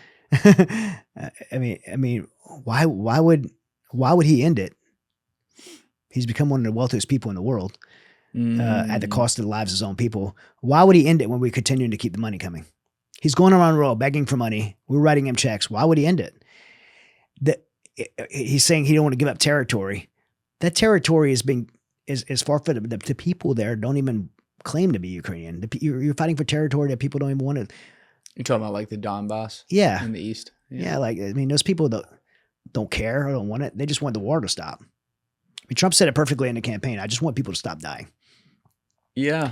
And I get, like, as a world leader, you don't want to give up land, but there has to be a compromise somewhere. Like, that's the word people don't want. They don't want to hear it. But. Yeah. And I mean, or you could lose your whole country because Putin's not going to stop. No, he's not going to stop. Like, and but as long as we keep funding it, Zelensky's going to keep taking the money and keep getting rich off of his people. And while people die, and he doesn't have to have an election. Yeah. Right? He gets to stay in power. He didn't have to go back to being a drag queen theater belly dancer. Yeah, the whole thing. Yeah. Yeah, I remember when they did like the Vogue cover a few weeks or a few months into the war. That was where I was like, oh, wait a minute. He's an actor, man. The whole green, like, attire, like And he's warrior, like fucking war leader. 5'1". Yeah. He's a 5'1" actor, and he talks like this. There's no way this. It's like he's like the Elizabeth Holmes of fucking dudes. He's just an actor. Like there's no way. He doesn't look at his wife and say, "Hello, I had a great day at work." He goes, "Hey, how you doing? I'm sure." Yeah. But like he gets there and he starts talking like this. It's like, shut the fuck up, dude. And it's just an actor, like you said, hundreds of billions of dollars from us going there, and this is where again. People are like systems rigged because you see like BlackRock already gets the contract early on to rebuild Ukraine when it's over. And to say nothing of Ukraine was also like the no man's land of corruption for Western nations as well. It's where there was all kinds of shit going on. So much so that the New York Times used to report on it all the time. And then they conveniently stopped when the war started. They could do no wrong. Yeah. But it's like, human trafficking has happened there. There's been resources that have been exploited there. I mean, the fucking Burisma scandal was there. Yeah. Yeah. Like what? There's always another reason for it when they do it beyond just the simple military industrial complex. Like we need population control or something like that. There's always some other reasons too. Yeah. Yeah. That makes me cynical. But how did you? So you're from Louisiana? From Louisiana, and you come from a family that sounds like every generation's been serving. Yeah, pretty much every generation has served, and like I said, we have no career military in our family. It's just guys who, I think our family is just real Southern patriotic. That's cool. And everybody's raised their hand to go do their 2 or 4 years. I think that's awesome. Yeah. That's awesome. So did you always want to do that as a kid? Yeah, I kind of wanted to do it, honestly, out of I grew up in a very broken, dysfunctional home because my father was Marine, infantry, Vietnam veteran, a lot of physical abuse in my home. Just not a very happy household. And so it's kind of like, hey, man, what's your way out of a small town? I say a small town, like backwoods, back swamp, Louisiana, and join the military. So my brother and I were grew up together. Anybody grows up in a dysfunctional home like that, siblings get really close, and we'd always be talking, playing military out in the woods and talking about joining the military. And we're 13 and 14 years old, and we saw that old Navy SEAL video called "Be Someone Special," and this Navy SEAL's like, coming out of the water with his face painted green, 2080 scuba tanks on his back, and a M16 rifle back then, and seaweed hanging off him. And like, I want to do that.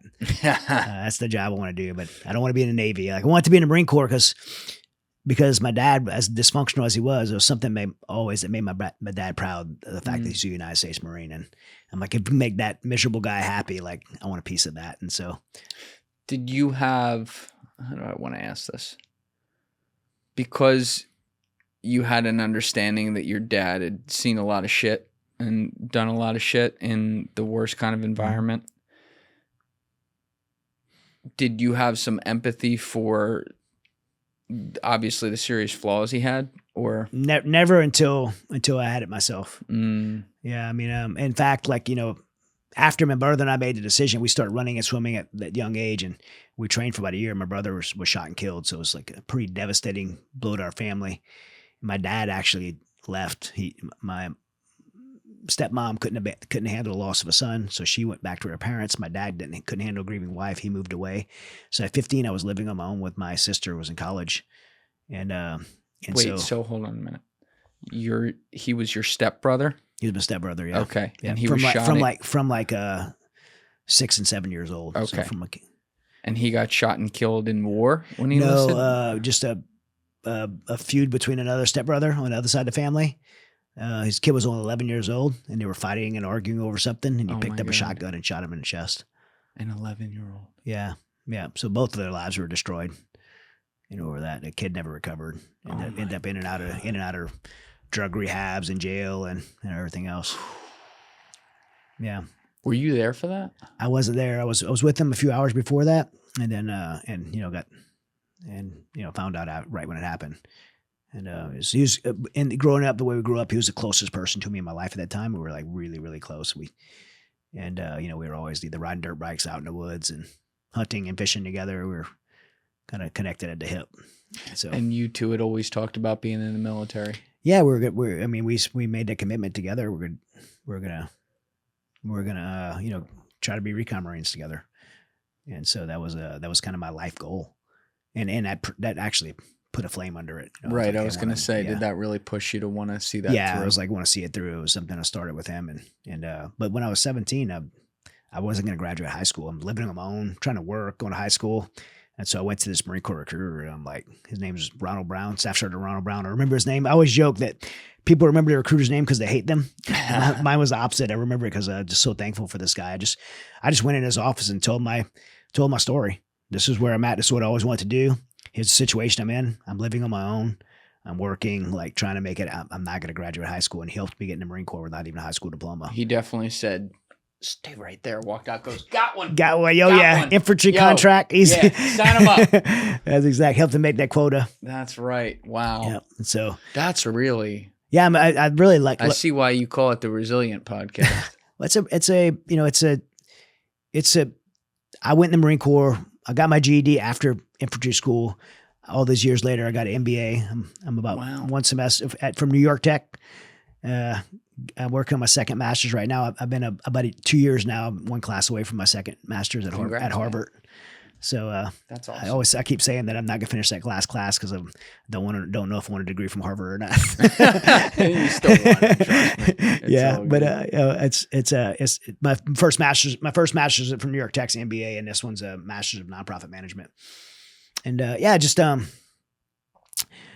just thankful the Marine Corps gave me an opportunity and everything I wanted to do, being a Recon Marine. I took a long route to be a Recon Marine. I went through BRC and this recently came up that I've just brought this up recently, but ended up going to BRC, whole dream. I make it there. I go through the course. I'm passing everything, and I get caught talking on the land nav course and got a no-go on land nav, which is something I was really good at.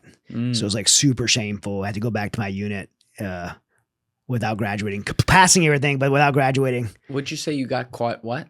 Talking on land nav. Like we had a little sidebar class. Yeah. So it was a land nav course, and students aren't supposed to talk to each other. Oh. And I fell for it, right? Everyone does it, right? Helping each other, but the captain was like, hey, like devil dog, like kind of pull me in, right? Integrity is the hallmark of all Marines. You're out. Like you were talking, and so now I got to stay. I just couldn't graduate, and so I had to, but my unit kept me, and I had to go back and do it over again, and so I'd take the long route. It's all about resilience. Like I had to put my head down and take it on the chin, and because it really is because something I'm really good at, and so I was really proud of being good at it. But got my MOS, became a Recon Marine, and I got to go to all the schools. And one of the things I love most about being a Recon Marine, being a military free fall parachutist, I loved going to Halo. I'm glad someone liked it. Yeah, it's not for me. I got like 600 free fall jumps, but I trained all that time and doing all that job, and then I went from active duty to the reserves. Went to a unit called 3rd Force Recon and ran the training program there, and then. It looked like when 9/11 happened, man, I was like, when those planes flew World Trade Center buildings, even being in reserves at that type of unit, a special operations unit, like, and my life just changed. Like, we're going to war. But what the military don't realize is that not everybody goes. Like a small segment goes. Even not every special operation unit, right? There's a certain units are going to get like picked. The old days. Yeah. Wherever. It's not you got to keep contingents in different places, and you got to have people on standby. And so we didn't go. And so I really wanted to go. Ended up going to the Federal Air Marshals, actually. To the what? To the Federal Air Marshals. The Federal Air Marshals. Like up in the. Yeah, in the airplanes, civilian planes. So you were doing that. Yeah. And I'll tell you why. It's pretty brilliant plan. At the time, there was only like, I think the number was like, but I can't remember if it was 20 or 40. It's just slipping my mind right now. Air Marshals at the time. And they were all like former special operations guys. Wow. And so now they have to ramp up to like over 2,000 Air Marshals. Right after 9/11. How do you do that, right? How do you get top secret clearances? The federal hiring process for special agents, like a year so they were brilliant. They said, let's go to the reserve special operations units. They already have top secret clearances. They already could shoot because the shooting standard was really high and recruit. And that's what they did. So they came to my unit and a couple of us went to I was the second class of the Federal Marshals. You're going undercover on planes shortly after 9/11. Are you just like sensory overload? Like, oh, that guy's going to try to take that. Like, oh yeah. The idea was so cool, but then it ended up being, when you think of the idea of being a Federal Air Marshal on a plane to prevent a hijacking and shoot the terrorists, but it doesn't happen that often ever. So it became the most boring job ever. and then Iraq war kicks off, and now I got buddies that are going to Afghanistan, and the Iraq invasion is happening. Like, I want to go. All right, And slow down. Slow down. Yeah, Hold yeah. on, back up. You just went through about 15 years in about 3 minutes. I was letting you go for a while, but now you got to stop. We Okay, gotta go got you. back. So, because it's interesting, like how you got there and everything. But you mentioned when your brother was tragically shot and killed, your stepbrother, your dad and your stepmom broke up. Yeah. Was your real mom in your life at all? She's been on and off in my life, kind of at a distance the whole time. Yeah. Even to this day. To this day. Yeah. So was some of that because of the abuse she endured, or are I there think other? so. I think so. My mom, I definitely think my mom like has a huge heart and loves me and loves my kids and stuff like that. But she's always just kept a good like safe distance from all of us through her life. And I think maybe it's, she's been through a lot of abuse and so she just kind of always have kind of done her thing. What about your dad today? My dad passed. He passed. He passed several years back, and it was a lot of hardship and resentment towards him. But in the end of his life, like people have showed me a lot of grace, and it was a moment that people had showed me a tremendous amount of grace that he popped back up into my life because the hospital I called with him having a stroke and a heart attack simultaneously. Oh Jesus! And I was actually kind of mad. I was like, why would they call me? Like he hadn't talked to me in 10 years. Like why would they call me? Like they call somebody else. But then I had recognized like, man, I was in a moment of my life where people had just showed me a tremendous amount of grace, and that was a redemptive process that had just took place in my life from both from God and from people. And I was like, you know what? Like I have to.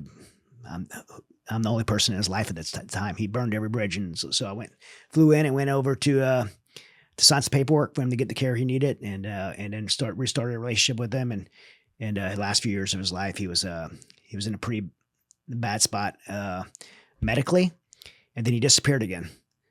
Some woman that he was with ended up taking him into a pretty bad area and put him in he was like literally parked in I found him, went looking for him because somebody called me and said, hey, he's being like used for a social security check. Oh Jesus! So they had parked him in the back corner of his room with, he didn't have underwear, he didn't own anything, and he had an open feeding tube in his body. And they just was like collecting. So I walked in this house. I found where he's at.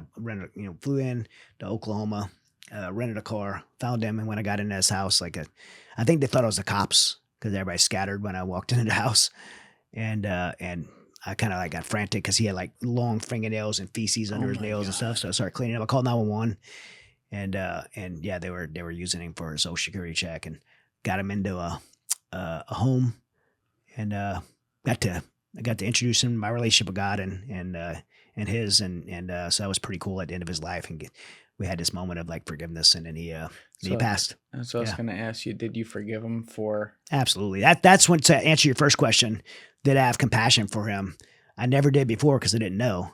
But from me and the things that I dealt with post Afghanistan and the things I see my friends deal with, now I knew what he had went through, and I knew why his life was the way he was.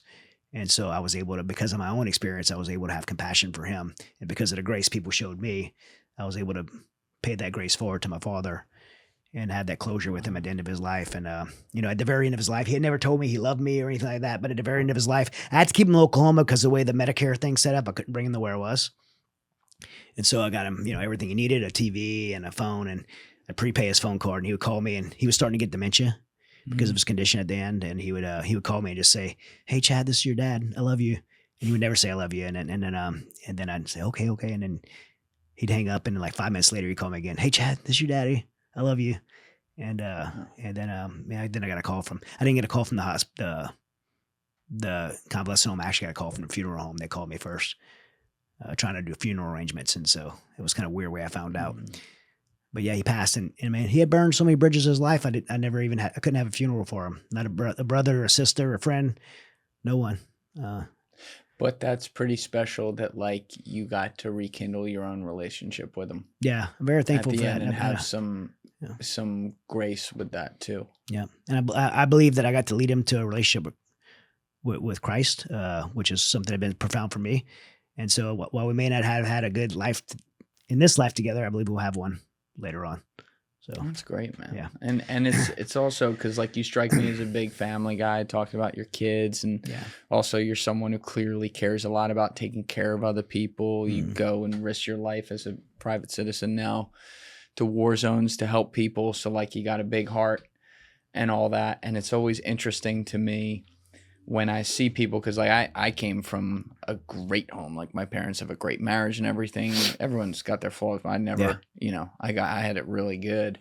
And so when I see people like you who come from just every possible challenge thrown your way, from death of a sibling who's your best friend, to your mom not really being in your life, to your dad having all these problems and leaving your life, and then you're able to, I guess, take that pain and those scars and the environmental troubles that you went through, and instead of giving into that, if you will, harness it into changing your own future reality for yourself and the people that you love and the people that will come after you. That's a really hard thing to do. And I think that's amazing that you've been able to do that. I think we all have that choice, no matter where we came from, if we had it good or bad, or, if our dad was rich or poor, if we're black, white, lived in a trailer park or projects or a mansion, like, as we move into adulthood, and we all have that choice to make of what we do with our lives, and we could let our past destroy us or give us a platform to do good with. Hell yeah, man. And it's kind of, I think life's a lot better if we choose the latter. Do something I with it. agree. And also what's really cool and comes through there is that it's clear to me you didn't hold grudges. You may have been really angry at people. May have lasted a while too. You may have been like, "What the fuck?" Yeah, but it's hard for me because, like I said earlier, I'm a kind of principled person. So and I'm like a super loyal person. So when I lose loyalty towards me, which has happened a lot in my life, I have a very difficult time understanding it. But I usually come around to be the bigger person. That comes through. Yeah. So, man, that's really really impressive, man. I can't. The best I can do to process something like that is when I hear a story like yours and someone's sitting there or anywhere else, not necessarily just the podcast studio, and can tell me about their experience, and I can try to conceive it. But, in some ways I'm glad I can't. It's good. I'm thankful for people that hadn't had to endure. Yeah. Unfortunately, too many people have to endure stuff like that. Yeah. Yeah. But good on you. So you end up in the military, like you said. You go through the Marines. By the way, and we've done this before because I've had on a Recon Marine before, but for people, when they hear the term Recon Marine, what specifically does that mean for people who don't know that? Yeah, so Recon Marine is it's a special operations unit, but it's the Marine Corps is very unique in the fact that prior to, I'd say 2000, I know the date's not exactly right. This guy's going to eat me up on that, but just general, prior to 2000, the Marine Corps had no participation in SOCOM, Special Operations Command, or JSOC. And Marine Corps still doesn't have any participation in JSOC, Joint Special Operations Command. But SOCOM, Special Operations Command, continued to push the Marine Corps for a participation. And but the Marine Corps didn't want to get rid of Recon. So they started a unit called Det 1, which is a detachment, to send a SOCOM to basically participate and show the Marine Corps' capabilities. And so those were all Recon Marines who did that. Amazing guys. Who just represented the Marine Corps really well at that level, and when you do a good job of something, you kind of put in a heavier demand for yourself. So the SOCOM came back and said the Marine Corps has to participate, and so instead of the Marine Corps giving up Recon, they created a new unit called MARSOC, Marine Special Operations Command. And so Marine Corps' Special Operations contribution to SOCOM is Marine Special Operations Command, which gets funded by SOCOM. They do a pretty similar job to the Army Special Forces, but the Marine Corps kept Recon for itself. And so Recon and Force Recon is internal to the Marine Corps and provides all the forward reconnaissance on the battlefield from a division asset level to the Marine Corps. So all the reconnaissance on the battlefield, where they're going forward and doing like route reps or going ahead of the infantry battalions, set up helicopter landing zones, or gathering intelligence, or doing sniper missions. All these different things that would be going forward of the Marine Corps division or in the battlefield space for the Marine Corps. That's what Recon does, and they do kind of the eyes and ears of the Marine Corps. You're laying the foundation. Yeah, very small, small teams, 6-man teams. They could work as a platoon size element as well, but 6-man teams. And over the years, I'm an older guy, so it's really progressed a lot since I've been out. I mean, like a lot of times you hear guys that are like, "Oh, back in my day," it was nothing compared to now. Like these guys now, they go through a year-long pipeline. They leave when they show up at the unit, they're like jump, dive, free fall, SEER school. Like they show up ready to operate, and they're like basically like professional level athletes with all these skills. So really high caliber training that they have today with a lot of capabilities, and the units are very funded well.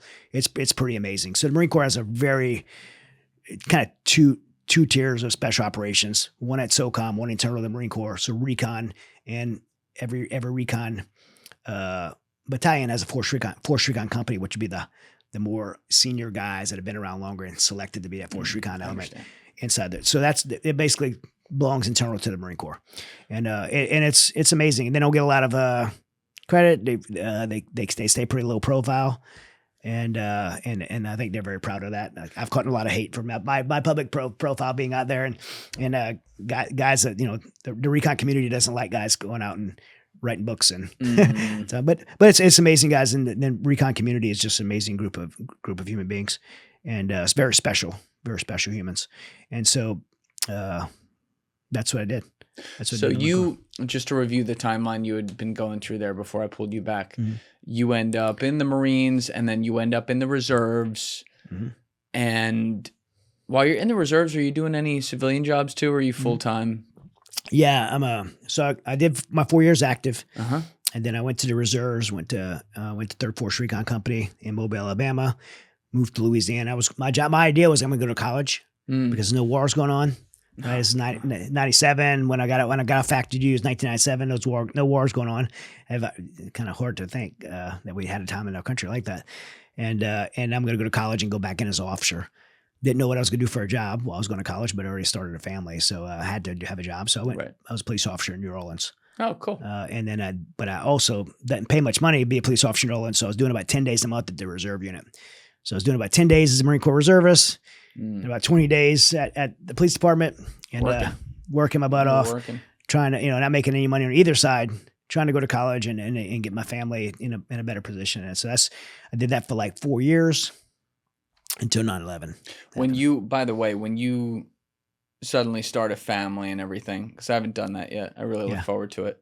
But especially like when you're young and you're in the workforce and you got to bring home the money, did that just totally flip a switch in you? Like, oh shit, nothing else matters. I got to figure out how there's a roof over the head all the time. Yeah. Well, I mean, I don't know, because I got married while I was, freshly in the Marine Corps. And, one of the great things about being in the service, when you get married, like, you don't have to worry about anything. I mean, now your pay goes up. Like you get married, I got, base housing, and you get money for food and groceries, and you get for being married. So you make more money, and you have a place to stay. And so there's a lot of security in the military. But transitioning out, right? Like transitioning out to the reserves, like you lose all that.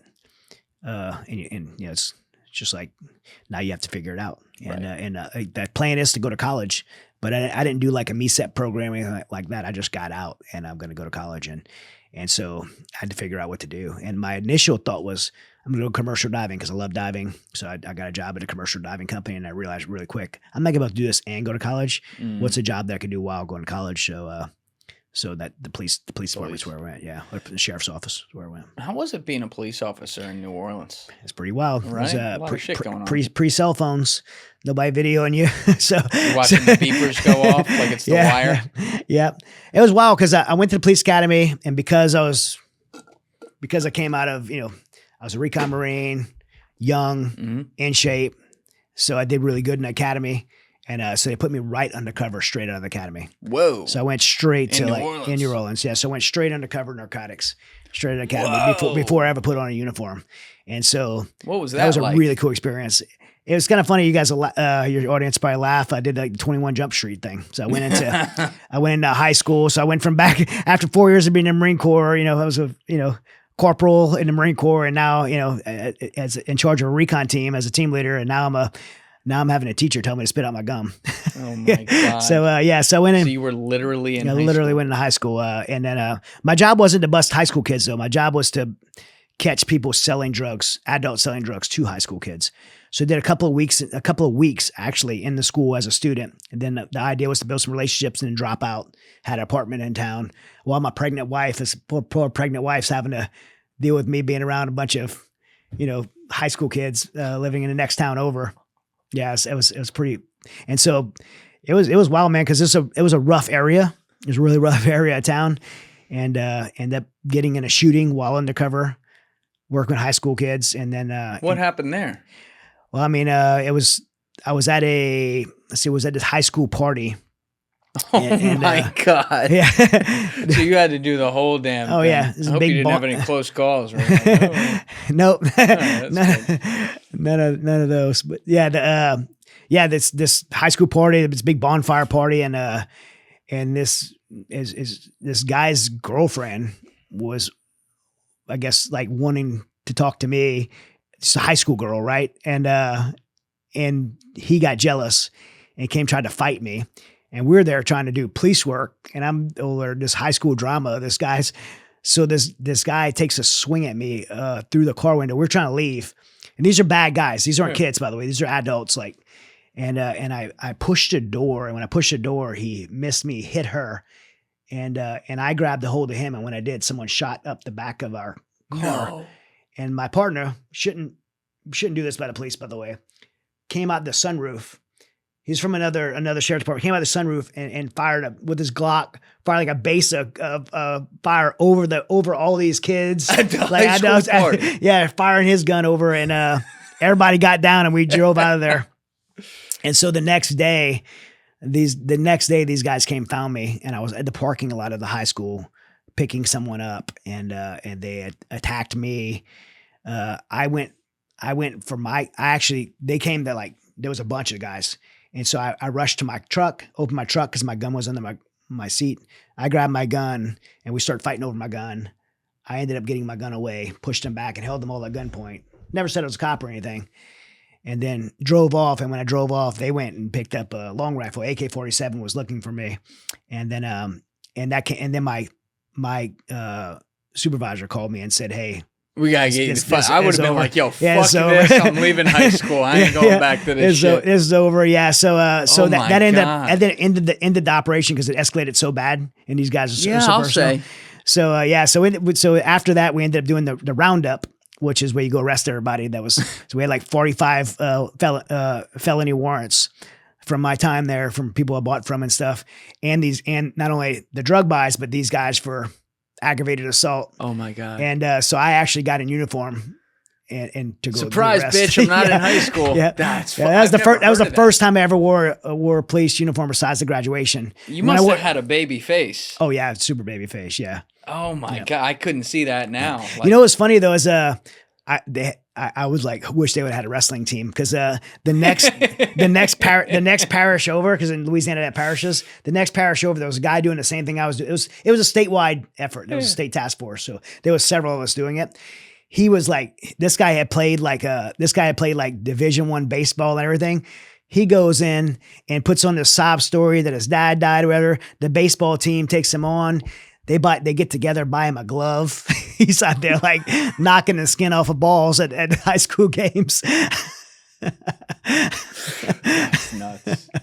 Like, what do you say at the end? Like, grown man out there, fucking athletic director. Hey, listen, it was for a good cause. Yeah. Oh my God, who was the kid in the Little League World Series like 20 years ago who was just mowing down motherfuckers, and then it turned out he was like 18? That's you guys. There was a movie like there, like the guy had his ID. It's like the guy from Puerto Rico. Oh my God, I know what you're talking about. I'm 16. It's like written in crayon. I'm 16. Yeah, he's fucking 27 with 3 kids. Oh, dude, I've never heard of that before. Yeah. I didn't think that was like a real thing. Yeah, it was a real 21 Jump Street, man. Oh my God. And you were what, like 22, 23? I was 21 years old. I was 21 years old. All right, so you're close enough you could kind of pass, but that's fucking crazy, man. It was a crazy. Then I go straight from there to being a patrol officer in that same area. Like, and so, you're like, hey guys, yeah, remember me? Patrol officer, yeah. And then that's funny. So I get in a shooting my first year. Another one as a patrol officer. Yeah, and what happened there? So my partner, I was working this one beat. Wait, your 2 shootings you've been in were as a cop? Well, yeah. When I say 2 shootings, I was in 1 shooting in Afghanistan. When I say my 2 shootings, I mean where I personally shot back. Oh, okay, got it. So the first one, I didn't count the first one because I didn't even have a gun on me. Got it. But this one's the first one as a cop. This is the first one. So what happens? Yeah, I mean, if you ever fly New Orleans, you're you don't land in New Orleans, you land in St. Rose. Okay. Like you land in Jefferson Parish, and that's so you have Jefferson Parish, St. Charles Parish. So right by the New Orleans airport is a town called St. Rose, in the St. Charles cop area. That's beat 204. I was in 202. No one was in 203 at the time, and so I heard the guy on 204 come across. He's a Marine named Steve. He was one of our field training officers, so I got really respected. And I'm, just kind of listening over the background because it's deputy patrol cars, and I heard his voice over the radio like something was wrong, and he called for backup, and then the radio went completely silent.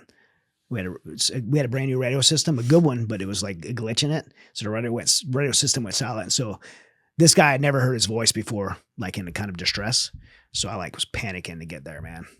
Like lights and sirens, like getting there to get to Steve. And when I got to where he was this elevated kind of like modular home. And there was about 30 people outside, to kind of see what's going on. And Steve was on the front porch arguing with this lady. And the lady was the spouse. Her husband was inside. It was a domestic violence thing. And her kids, juvenile kids were all like in the crowd. People were holding their kids back. And when I get there, I'm asking Steve what's going on. He said, get this lady off the porch. Her husband's in the back. He's got a gun. And so she's arguing with me. I argued with her for a second. And then I grabbed her by the back of her shirt and her pants and pushed her over the rail. And a couple of guys actually grabbed her and helped take her over the rail. And so how fast does this happen, by the way? Or is it just time kind of slow down? Time kind of slows down, but it's, it's pretty, and by the way, I had been to this house before. The guy's name was Russell Stebbins. He had been in a lot of trouble. He's always problems with the police. He was drinking all the time. And there's always domestic violence calls there. So I'd been to the house before. I stand in the doorway, and Steve goes to the back window where the guy barricaded himself because we didn't want him to shoot out the window to this crowd. So Steve goes to that window, and I'm standing in this doorway. And when I'm standing in the doorway, I'm looking across the living room, kind of cat a corner across from me is the hallway. And I'm looking, man, there's family pictures, there's toys. It's like the food's dinner's still on the table. Like this isn't a combat environment, war environment. This is like somebody's home. And Russell stands in the hallway, and I can see, man, there's a mirror, and he takes his rifle, and I can see him like messing with the chamber, like press checking it to see if it's loaded. And I'm just started, like a police officer, like, hey, put down the gun, come out, talk to us. And then he's like, I'm not coming out. Send my wife in here. I want to talk to my wife. I guess you guys need to leave. And I'm like, we're not leaving. Your wife's not coming in. Like, put down the gun. We can talk. And then he comes around the corner, man. And when he comes around the corner, he didn't have the gun in his shoulder like you would shoulder a gun. He had it over his shoulder, which is almost like him trying to pretend he still had control. Like, hey, like hand up. He's got the gun over his shoulders, pointed his fingers on like the receiver, but his thumbs kind of like by the trigger. And so I felt like, by the way, lethal force. He's pointing a gun at me. I could have shot him right there. Yeah. Like totally could have shot him. And if you had asked me that day if I would have shot somebody that would have did that, I'd be like, heck yeah. Like, but then like, so this guy's home. Yeah. I mean, this guy's home. Like his kids are right there watching me. His wife's right there screaming. There's the toys on of like. Are you clocking that in the moment? Oh yeah. Yeah. Like and I just felt like I still had control. So I stopped yelling. I'm like a police officer. I'm like, I'm going to fucking kill you. I remember telling him that, like, I'm going to effing kill you. Because I just wanted him to know, like that this isn't a game, and for some reason in that moment, I felt like I'm at the time I'm a small guy, and by the time I was probably like 120, 130 pounds. I was a little guy, and he's 6'3", 263 pounds.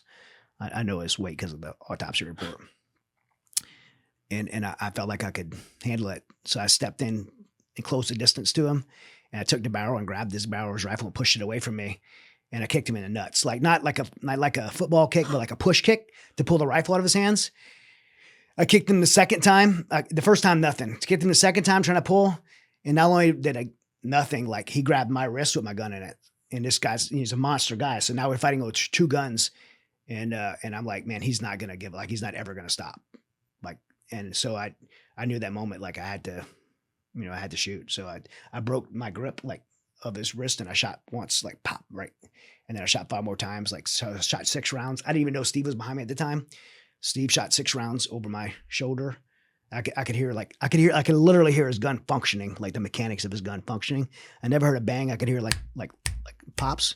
I could hear his gun like functioning, and I seen Russell kind of like step back, and then he fell back to his knees, and he literally looked over his shoulders and made eye contact with me. And he said, "You killed me," and I just pushed him down. And when I pushed him down, I like reached under him and pulled the rifle out from underneath him, and then I handcuffed him, and I could hear him in that moment like breathe, like his last breath. I heard him breathe out. Where are the kids and wife at this point? They're right outside the door looking in. And, are they screaming? His wife's screaming and his kids look back. I look back. His wife was screaming and his kids were just like in shock. Like they were just looking. I looked right at them through the doorway. Like I'm in the living room on the ground, look back, I could see through the doorway. And it's like, I don't know if it was like, I could just see like a tunnel, like right to them. And I wanted to go out to her. I don't know, something inside of me wanted to go out to her because I felt like I was there protecting her, but obviously she was right. furious at me. And as I handcuffed him, I had short sleeves on, and somehow, because one of his hands went in front of his body, and so there wasn't much blood that came from his body. It's weird. The human body's weird. Sometimes it bleeds, sometimes it doesn't. But it was, even though we hit him 11 out of 12 times. And it was all center mass, and there was no blood coming out of his body. But when I grabbed his wrist, it was like mush because I think one of the rounds went through. One of the rounds went through his wrist, and so like I literally had like blood like all the way up to both elbows just from fighting with his hand because his hand was so limp trying to handcuff it. When you, obviously, as you laid out in the story, your life was in danger. He's got a gun on you. He's twice your size. He's resisting. It's an unfortunate situation. You have to take the action right there, regardless of where you are. You tried everything you could to not get to that point. Nonetheless, once it's done, you did your job, but you turn around and his young kids are right there, and you did just have to kill their father. Like when you looked at them and you just see them in shock, like what goes through your head? But not even just then, even now, I wonder what they think of me, you know? Yeah. I mean, to this day, I mean, I haven't shared the story a ton. I've shared it a few times, but I'm always kind of hesitant to share the story because I think about what they might think, you know? And, you know, I can still see them. I will for the rest of my life, that you know, the wife, and hearing her scream and see those kids, and I wonder what their life's like. I don't know. I don't know what her life's like. I don't know what their life's like. I don't know where they ended up. You know, it's a heavy thing. That was the end of it. You know, I was super angry at him for putting me in that situation. Right. I mean, look, I did everything I could to, way beyond I even should have for my own safety and for my partner's safety, to give him the chance to live. Mm-hmm. And he forced me to do that. He wasn't coming after me. I was in the way. He was going for her, and she was in his kids. They were in a crowd of 30 people. He had a rifle, and by the way, that rifle, not that it mattered or not, it had a round in chambers off safety. He was ready to fire. So you may have even saved them. Yeah, I mean, we certainly did. I mean, I don't know. I mean, he wasn't going out there after her with a loaded gun off safety. That's right. To talk to her. I mean, God, I was just in the way, and he wanted me out of the way. That's such a strange spot to be in, because then you do in every way the right thing, but then you're also still wondering how, because he was somebody when he wasn't crazy, he was somebody to those people. Oh yeah, she sued. You know, obviously got thrown out, but she sued. And then I had, you know, I went through you get polygraphed. Mm-hmm. You know, right that night you get your gun taken away from you, get polygraphed, you go home. Next morning, I wake up, the chief calls me, and the chief's like, hey, don't read the paper. Of course, we get a paper. Front page of the paper says, big headline, cold-blooded murder. Very small print, police say justified. And that started the process of a grand jury investigation. The district attorney didn't make a determination on it, left it to a grand jury. So I had to go before a grand jury before indictment of second-degree murder, which is, it was election year. The district attorney is not going to make a position, let the public make a decision. And so when you go before a grand jury, people don't know what that means. If the grand jury of your peers finds you guilty, you leave in handcuffs. And so that was very stressful. That's scary as hell. Scary. Yeah. Because you got witnesses saying, I didn't understand why witnesses say this. You got witnesses who were saying like, hey, we saw them. He was on his knees and they executed him. Now the forensics show different. The forensics show the bullets came from the front. And everything corroborated everything we said. His balls were like the size of a bowling ball from me kicking him in the nuts, like trying to disarm him. Like, so forensics are all on our side, but you have eyewitnesses saying that, hey, I looked in, he was, now I know, being older now and seeing you, people hear gunshots, and then they look inside, and then they see him on his knees turned away. Right. So people's brain can't process the timeline of that kind of stuff. Did it ever fuck with your head when you heard other people's accounts as you're leading up to the grand jury, where you're like, wait, did it go how I thought it went, or did it go like that? No, I was just like, why would people lie? I was thinking, why would people lie? Like, why? Like, and now I know people probably wasn't lying.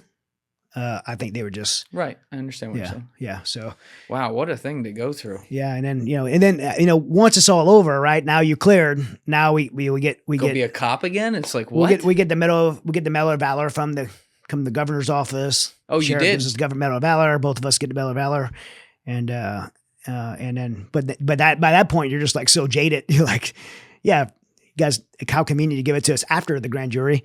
Like, did you have PTSD from that? I wouldn't have said I did, but I think so now. Yeah. I think I don't think I ever healed from that till like probably like years like when I say years later after Afghanistan. I think I just like pushed that. I was so angry about that I had to do that, and I was angry at my wife. Why were you angry at your wife? Well, because I came home and I mean, she's so naive to like Afghanistan and what she was like. She thinks that's what my wife's like so naive, like, which made her a good wife for that kind of job. Like she probably thinks cops go every night and just, get shootouts and stuff like that. I came home and told her what happened, and she's like rolled over and went back to sleep. Like no big deal. Oh, good day. Oh, sounds like a good day at work. And I'm like wide awake, obviously. Just shot someone and so she's she was young and had no idea how to handle that or comprehend that, and it's probably why she's endured all that she endured. And when we were married, it's probably why she endured all that, because she was naive to that kind of stuff. So I was like mad at her, and then I was like, I just stayed mad at the guy, and honestly, like it's probably of all the stuff that I've seen in Ukraine and Afghanistan, and it's probably personally the most traumatic thing that I've ever experienced. It's just the proximity of it. It was so personal. Right there. Yeah, him looking back, he killed me. Him bleeding on me, his wife screaming, his kids right there. It's the most personal thing I've ever been through. I still like, even talking right now, it shakes me up to talk about it. I can see. Yeah. I don't talk about it much. Yeah. Well, thank you for sharing it. Yeah, I appreciate that. Real quick, Chad, I got to run to the bathroom. I'm right there with you. And then we'll come back. And by the way, I said it to you, but to your audience. Again, Julian has the best coffee. It's so good. Great. Love Guy who's got me jittery, man. It's good coffee. Yeah, that one was a strong batch today. It was a strong batch this morning, but I'm glad to hear that. We'll be right back, everybody. All right, we're back. So where you spent 4 years as a police officer during that time while you were in reserves? Yeah. Where were you on 9/11? Man, I was so I went after that shooting. I went to the detective bureau. I worked violent crimes, and then I went back to narcotics as a senior detective over Special Investigations Division. And so I was on that midnight 9/11. I was out on a surveillance. So I spent all night sitting in my truck on a surveillance for waiting for this armed robber to hit this place, and nothing happens. I go home. About to go to bed now. I'm sitting on, I can't remember what time the towers were hit. Maybe 8:46 a.m. I knew it was 9:02 or 9:03. Yeah, I knew it was early. But so I'm at home in the living room, and I see the first plane hit on the television, and I think the same thing everyone else thinks. What kind of moron drops the airplane in that building, right? Second plane hits, and immediately I'm like, my life just changed. Do you know who it was, or did you have an inkling who it was? No, but you knew. No idea. Obviously. I knew it was an attack, and even being in the reserves, being in a unit like Third Force Reconnaissance Company, I'm like, if you're at the mindset of being in a special operations unit, you're like, I'm going to go to war like right away, and kind of thought that I would, and but like I said earlier, it's just not how it works. Not everybody goes. Right. And so as bad as I went, I resigned from that week. I resigned from the sheriff's department, and I went to an active reserves to my unit, and was pushing to deploy, and we didn't deploy, and I was bummed, man. I wanted to go. So when did you end it? Because you ended up doing 8 tours in Afghanistan, some of it as a contractor to JSOC. Is that the way to put it? So when did you first deploy when you were still in the military? I didn't. It was all as the contractor. All as contract, JSOC, yeah. So I went to the air marshals. I go to air marshals, and then I go to and then my unit's going to deploy to Iraq. So I'm going to deploy as a Marine with 3rd Force, augmenting 2nd Force Recon to Iraq. And so I start working up on the deployment. And during the deployment, I had a friend reach out to me and say, "Hey, you should try out for this JSOC task force is having this contract there." So leave the military and come to the private contract side. Yep. Yeah. So what did that look like? I can't say all of it, obviously the unit, but at JSOC, you have your premier units. You have like Task Force Orange, you have Delta Force, SEAL Team 6, all the different, the 7 different units at JSOC. And so I went over there to support one of the units to doing clandestine logistics. And so I didn't quite know which unit I was going to be with, and I didn't really understand the job. But essentially, what I told you earlier about the job of doing clandestine logistics, doing advanced force operations, that's what I went there to do. And so it was a lot of training to learn how to do that job and go forward to do that job. Now, what's different about going into it as a contractor from the outside versus like being in the military? Are there a lot more gloves off type procedures you can do?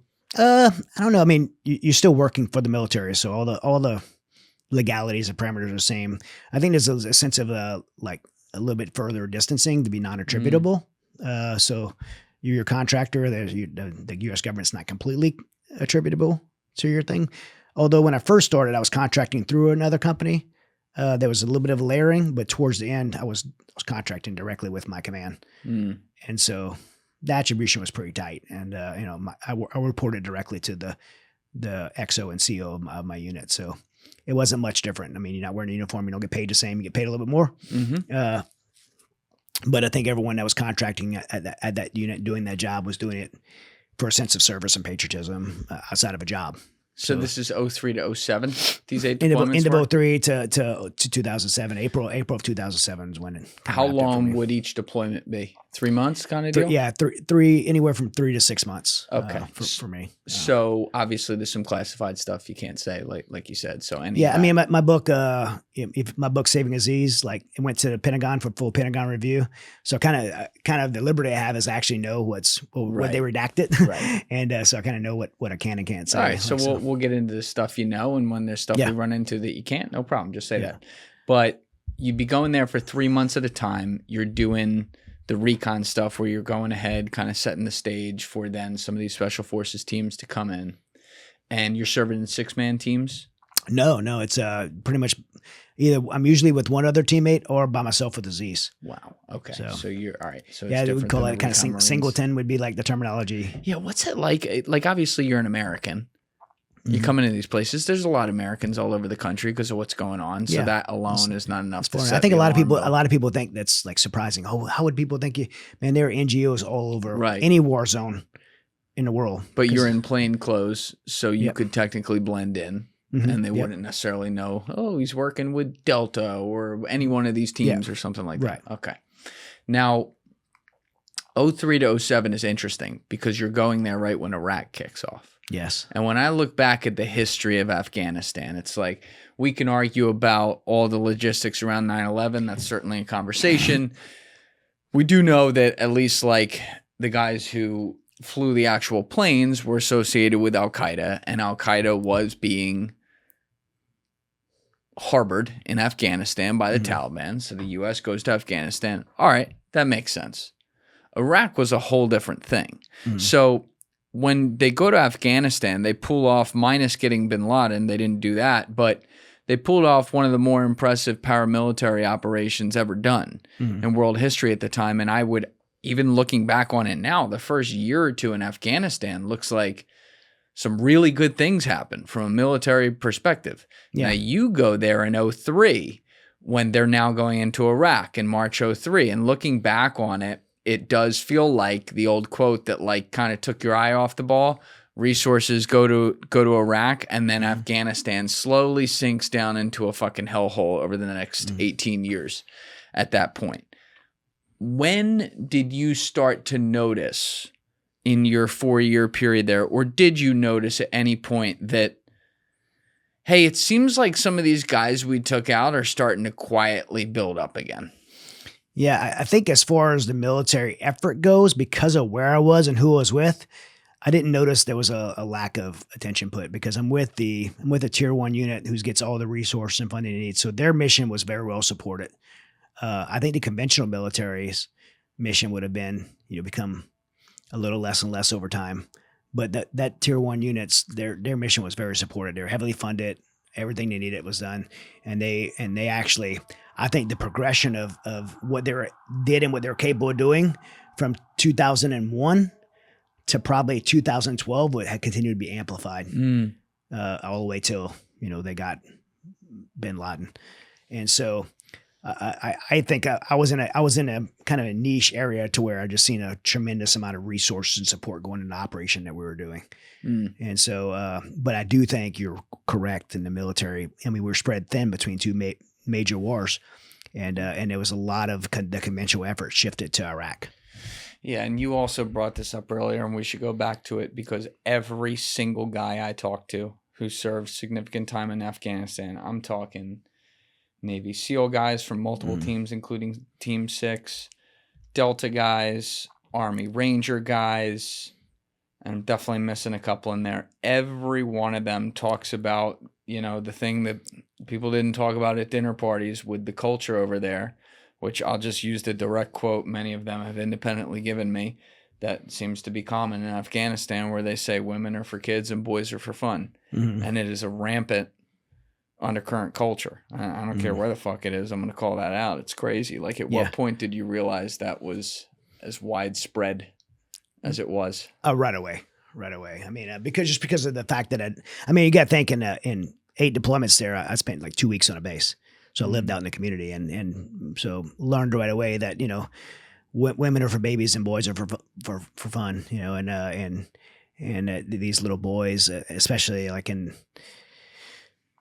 the Taliban, these little boys are generationally like raped, like as boys, and then they turn around and do it to the next generation. Yep.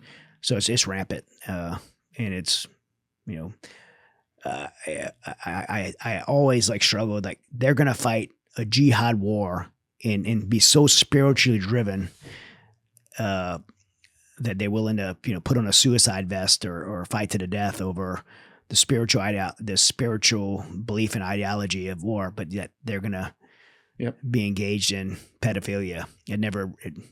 Just such a contradiction of morality. I'll say that I just never really understood it, and it's just, I mean, and when these little girls, man, when these little girls get married off, most of them they still think they're kids. They're getting drugged through, heels dug in, drugged through away from their parents, wanting to just play, and they're getting drug off at 9 years old, 10 years old, 11 years old to go be married off to some 50, 60-year-old monster that's going to rape them the rest of their life. It's like, it's horrific. And I mean, especially right now, like after post-Afghanistan, we got 20 million women and little girls in Afghanistan right now, and they're already marrying them off as young as 9 years old, and even the ones they aren't marrying off, they're like the ones that were our former allies, their daughters are being raped to death. And where's the Me Too movement? Where's the human rights people for them? It's an atrocity that people are quiet about it. Why won't Hollywood stand up for these little girls? Why not these little girls? But they don't, man. It's so yeah. My heart's always been with these children. So early on, to answer your question, early on, I was exposed to it, and it was very disturbing to me. It really drove a hatred inside of me to who the Taliban was, on top of 9/11, right? On top of like why we were there in the first place. And like, that's who the bad guy is. It's really easy to hate them. Did you guys talk? I mean, I imagine you did. When you were talking with your guys about this, when you weren't just with Aziz or something like that. How do you even talk about something like that while you're in there mission driven? Oh yeah, it's easy. I mean, we just talk about how vile these guys were, and just like. But also the people that you're trying to use to like build the new military, the non-Taliban, they're engaged in the same shit. They're engaged in the same stuff too. The Taliban's worse though. I will say that culturally, the Taliban's worse because they take these boys from their families at a young age to go to madrasas and be in Taliban. So they take them, and now they don't have parental protection. And so they start raping them at a young age, and they do that to the next generation. The Taliban is much worse. It happens systemically across the culture, but it's 10 times worse in the Taliban. But in the Afghan community, while it is systemic, child pedophilia is systemic there are good families that don't engage in that. Like Aziz's example, Aziz's families. Aziz's wife just babysat my daughter like 2 days ago. That was my next question. Did you talk with him about this? All the time. And what did he say about it? Oh man, they think it's disgusting. Like he thinks it's disgusting, and they were careful like where their kids were around, because they know how rampant it is. So it's systemic, but it's not everyone. And it's important to say. And I think it is because you don't want to put everyone in one category, but where it is seems like 100% systemic is the Taliban, like that culture. Yeah, I was telling you earlier, there's moments that stand out in here, and there was one when I was talking with Andy Bustamante in episode 299.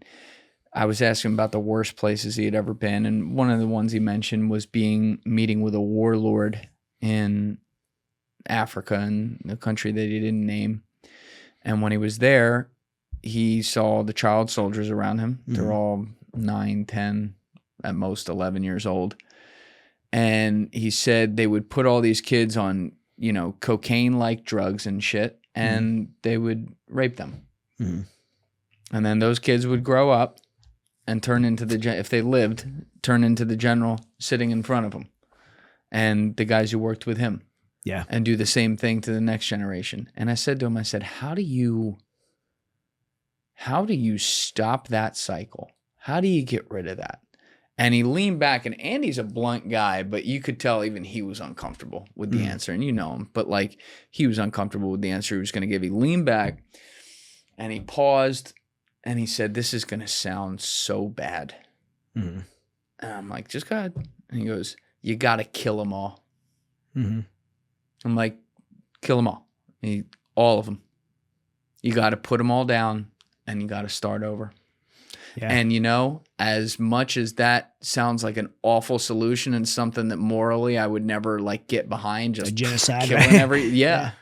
I'm looking at it and I'm saying to myself, because he's not advocating genocide or something like that. He's talking about just specifically the soldiers there, which will include some child soldiers and stuff.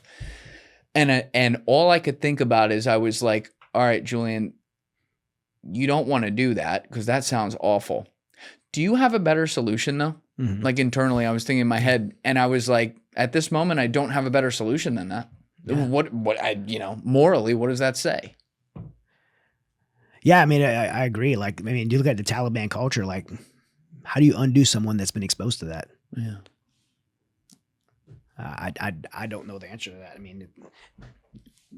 The ideology and the way that the thinking that is it's impressed into who they are. Yes. It's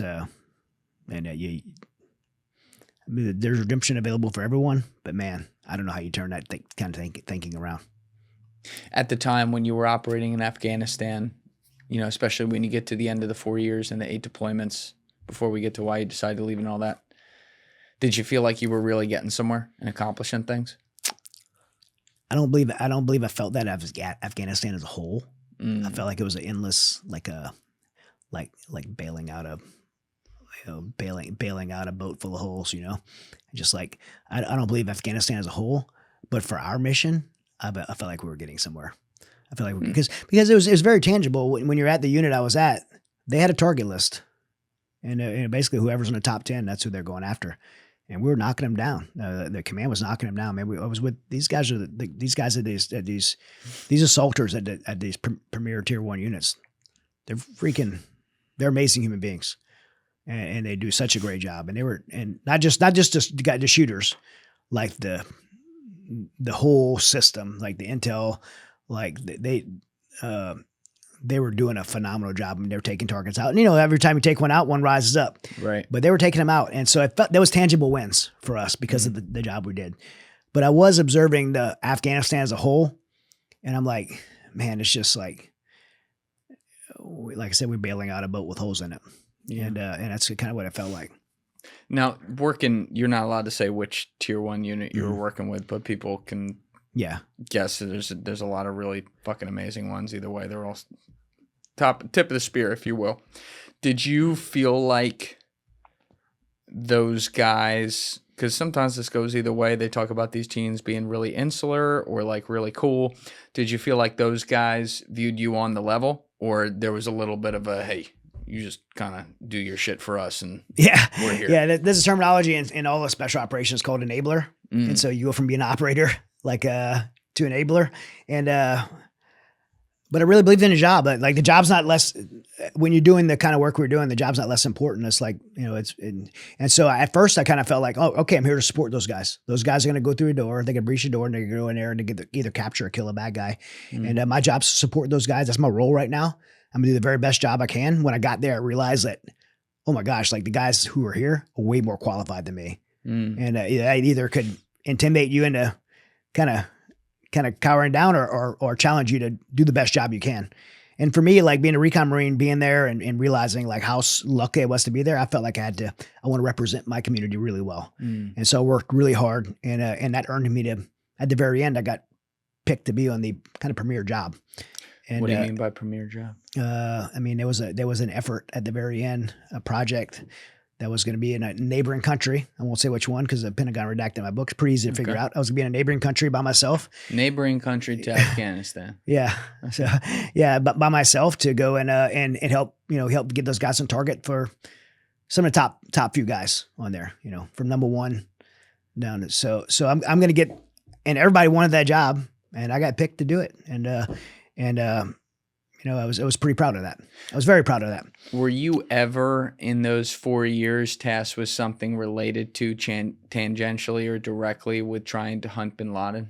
Of course, yeah. So whole effort was that. I mean, the whole command was that for that. Yeah. And some guys, when I ask that question, are like, "No, we're doing other shit." A lot of guys, actually, that's why I asked. But that's what he was the target. I mean, he was the target until 2011, until we got him. From September 11th. 2021. I mean, September 11th, 2001 till 2011. He was the target. Now, I think the capturing or killing of him several times has been intervened by our government for whatever reasons. Let him live. I've just heard that. Wait. You're saying that they knew where he was sometimes and decided not to kill him? I just heard that. I don't know if it's true or not. You what, in the fucking wind? Yeah, I mean, I know a lot of people give the guy Shrek McPhee a hard time, but he talks about a personal incident to where they had a chance to get him and was called off. What year approximately? I don't know what year early it was. I think that was early. I think that was early on. Now, John McPhee is his name. Yeah. Shrek McPhee. Yeah, he talks about that on the Sean Ryan show. Why would they? And Joe Rogan, he talks about him. Why would they not want to get him? I don't know. I mean, was he, his level of complicity with the attacks and what he may or may not know, maybe they didn't want him captured. I wanted to make sure that when we did get him, he'd be dead. I don't know. I just thought it was always strange. I've heard that 2 or 3 times from different people. Dead men can't talk. That I heard 2 or 3 times from different people that we could have got him and we didn't. And then does that piss you off? It did at the time. I didn't understand it when I heard it, but now it makes a little more sense to me. I mean, I'm thankful, and I do believe. By the way, I do believe we did get him in 2000. I know people. I do too. There's a lot of people like, oh, we didn't see his body. Why did they throw it away at sea? And I believe President Obama. I believe we got him. Yeah. They got the whole drama going on between Rob O'Neill and all the other guys that were there and stuff like that. Those guys, I believe those guys got him. Yeah. Do you think it's possible? And again, I was telling you off camera, I really try to stay out of the military drama. I'm gonna let them figure that out. Obviously, this one's talked about in the public domain a lot. I don't have an opinion or whatever.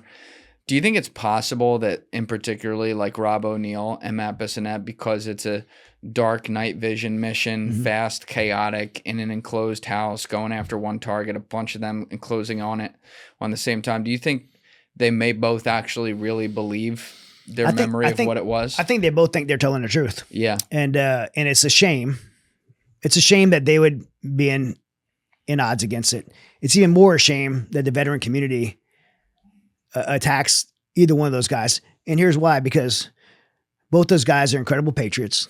They not only raised the hand to serve, but they served at not only as Navy SEALs, but at the premier tier 1 unit in the world, SEAL Team 6. And they volunteered for that mission, knowing that that mission was a high chance they wasn't coming back. Right. And they both went through that door. And on the other side of the door was Osama bin Laden. What happened on the other side of that door? Personally, I don't really care. I think a lot of people put bullets in Osama bin Laden, if I have to guess, because they were just like, I want a piece of this too. I don't know. I wasn't Hitler there at the end of Inglourious Basterds. Yeah. I don't know. I wasn't there, but I think there's probably semantics and perspectives and different recollections. And, people don't look at any crime, right? You interview 10 people that witnessed a crime and you can get 10 different stories. That's right. I don't know. I wasn't there. And everybody else commenting on it wasn't there either. Bissonnette was there and O'Neill was there. They were there. Yeah. Let them sort that out. And everybody went through the door, like you said. Like they all did it. The whole team did it. Those guys are heroes, man. They're American heroes. Unbelievable what they pulled off. Like the fact that, and the Black Hawk goes down and they got to lose it. They were so prepared that they didn't skip a beat with that and they didn't lose any guys. It's one of the most impressive missions ever in anything. Well, there's so many people that you could attack right now over legitimate things, that the fact that veterans are attacking, but I get it too. Like, I got a text just now before we came out. I get it too. Like people are always like, picking apart your servers and what you did and what you didn't do. And there's semantics behind it. And just, by the way, you put any human being under a microscope and guess what? You're gonna find something, right? So it's like, why do you start looking at someone because of something, or do you start looking at someone because you're envious of a position they're in? And usually it's the opposite. They start looking at someone because they like, that guy's getting this attention or doing this thing that I want to be doing. So now I'm going to look into him and I'm going to find a way to pick his life apart. That's just not great. And it's not great to do. It's not good for the veteran community. It's just not a good thing. And, I agree. I like I said, I deal with it. I think it's part of the territory of choosing to go on a public platform, unfortunately. But yeah, so I try not to engage in bashing of the veterans, but I'm not just saying that to. I don't care. Like personally, I don't care if Rob O'Neill or Bissonnette's right. Like both of them to me are amazing humans who did an amazing thing for our country. Yeah. Like to let it lie at that. Yeah. I appreciate that perspective. What did it, when we did get him, you were out at that point. Yeah. From the military and from serving with the guys as a contractor in Afghanistan, but that was a 10-year odyssey effectively. And then we get him, how'd you feel? Like, did it feel like something shifted in the world, or? I did. Me and several of my friends spent years of our lives investing, blood, sweat, tears, time away from family, risking a lot for that operation. So it felt like a little personal win for me. I'm not claiming that like anything that I didn't do. It just, but for me, it felt like I invested a lot. So it felt like a personal win. And then I had a friend who called me and he said, there's some things that we did. And he's like, hey, just so you know, like some of this stuff that we did, like it tied to that operation. Like, it was like, cool. It felt so good to be part of the winning team, on that, like, to be personally part of the winning team on that. And cause like I said, we worked so hard for so long. I was so invested in that.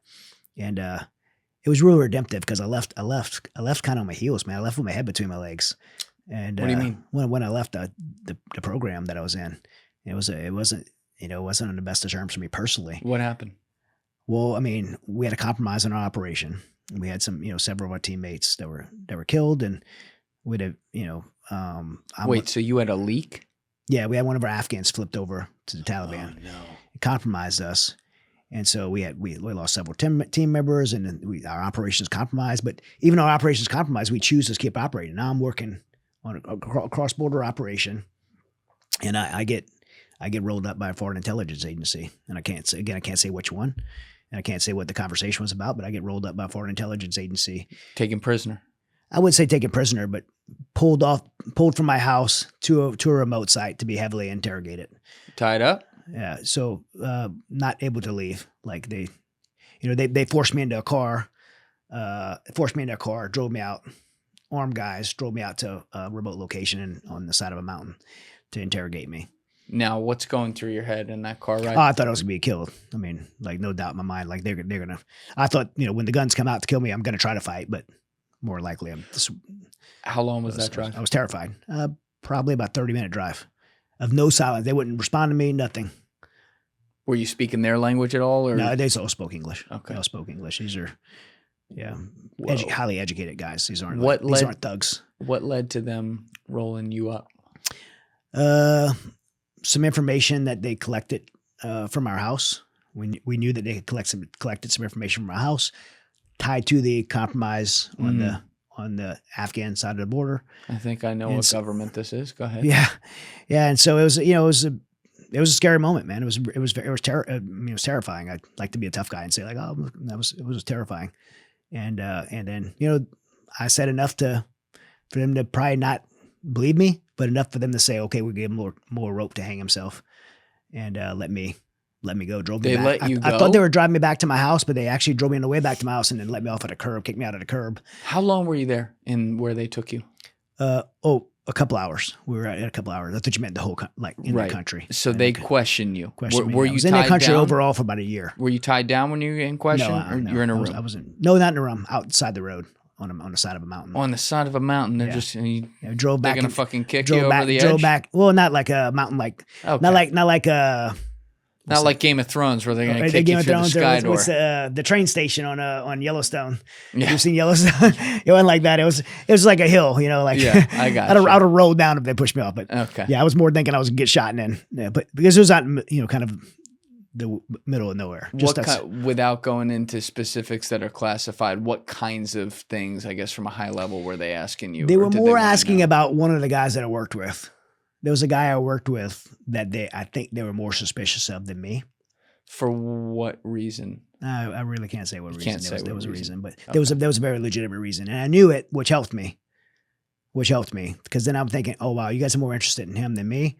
So that was kind of a glimmer of hope that maybe they're not completely on to me. And so I felt like I could talk my way out of it. At least let them give me enough. And man, I probably should have left at that time. But I didn't. I chose to stay and keep operating because I just believed in what we were doing so much, but I started having panic attacks, and I got to the point to where like I realized I was making decisions that was putting not only me in danger but put some other people in danger as well. How do you when you get rolled up like that? You get forced into a car by a foreign, I guess, like intelligence service, whoever they were. It's a problem. They're taking you somewhere. They're not responding to you. You are thinking, as you said, that like, oh my God, wherever I'm going, they're going to kill me. Yeah. How do you keep your wits about you to even be able to like process a question that you get asked and give a coherent answer when you're dealing with that, guillotine over your head? Yeah. Well, I'm thinking, you go to SEER school and then high risk SEER, which is like, and I went to this corporate cover training. And so, unfortunately, the military does a good job of training you in situations like that you could be in, whether you're a bulk fuel guy or a special operations guy, you get trained for every scenario you're going to be in. So thankfully that training is really good. And one of the things I thought about right away is, okay, how I'm supposed to be here doing this, right? I'm supposed to be here I'm in this corporate cover capacity. So I'm supposed to be doing this. How would this person I'm supposed to be react? Right? How am I supposed to react? Playing a role. So yeah. So in those moments, you got to react the way. And they had already been an incident with the same guy that came to my house to get me. There had already been another incident with the same guy where another coworker of his exposed who they were, and I had already had to behave like the person I was pretending to be, and so I'd already been going back and forth with these guys. They were kind of showing who they were, and they were starting to discover who I was. And so there was already kind of this back and forth dialogue of me having to behave a certain way. So I was already in that mindset. Okay, how am I supposed to react? Yeah. I'm supposed to be scared, which I conveniently am scared right now. Right. But how am I supposed to react? Like I'm actually supposed to throw a fit. Like I came here to do business. I'm spending money in this country. I'm just trying to do a good thing. And now I'm getting, I'm getting treated like this. Like I'm scared. I want to go home. That's how you react, right? So I'm doing exactly what I was trained to do.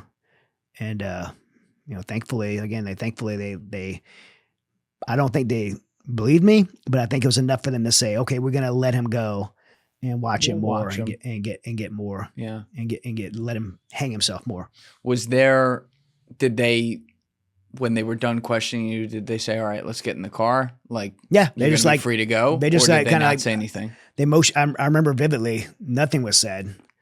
Nothing was said. It was kind of like this moment of like silence, and I could tell they were trying to decide what to do.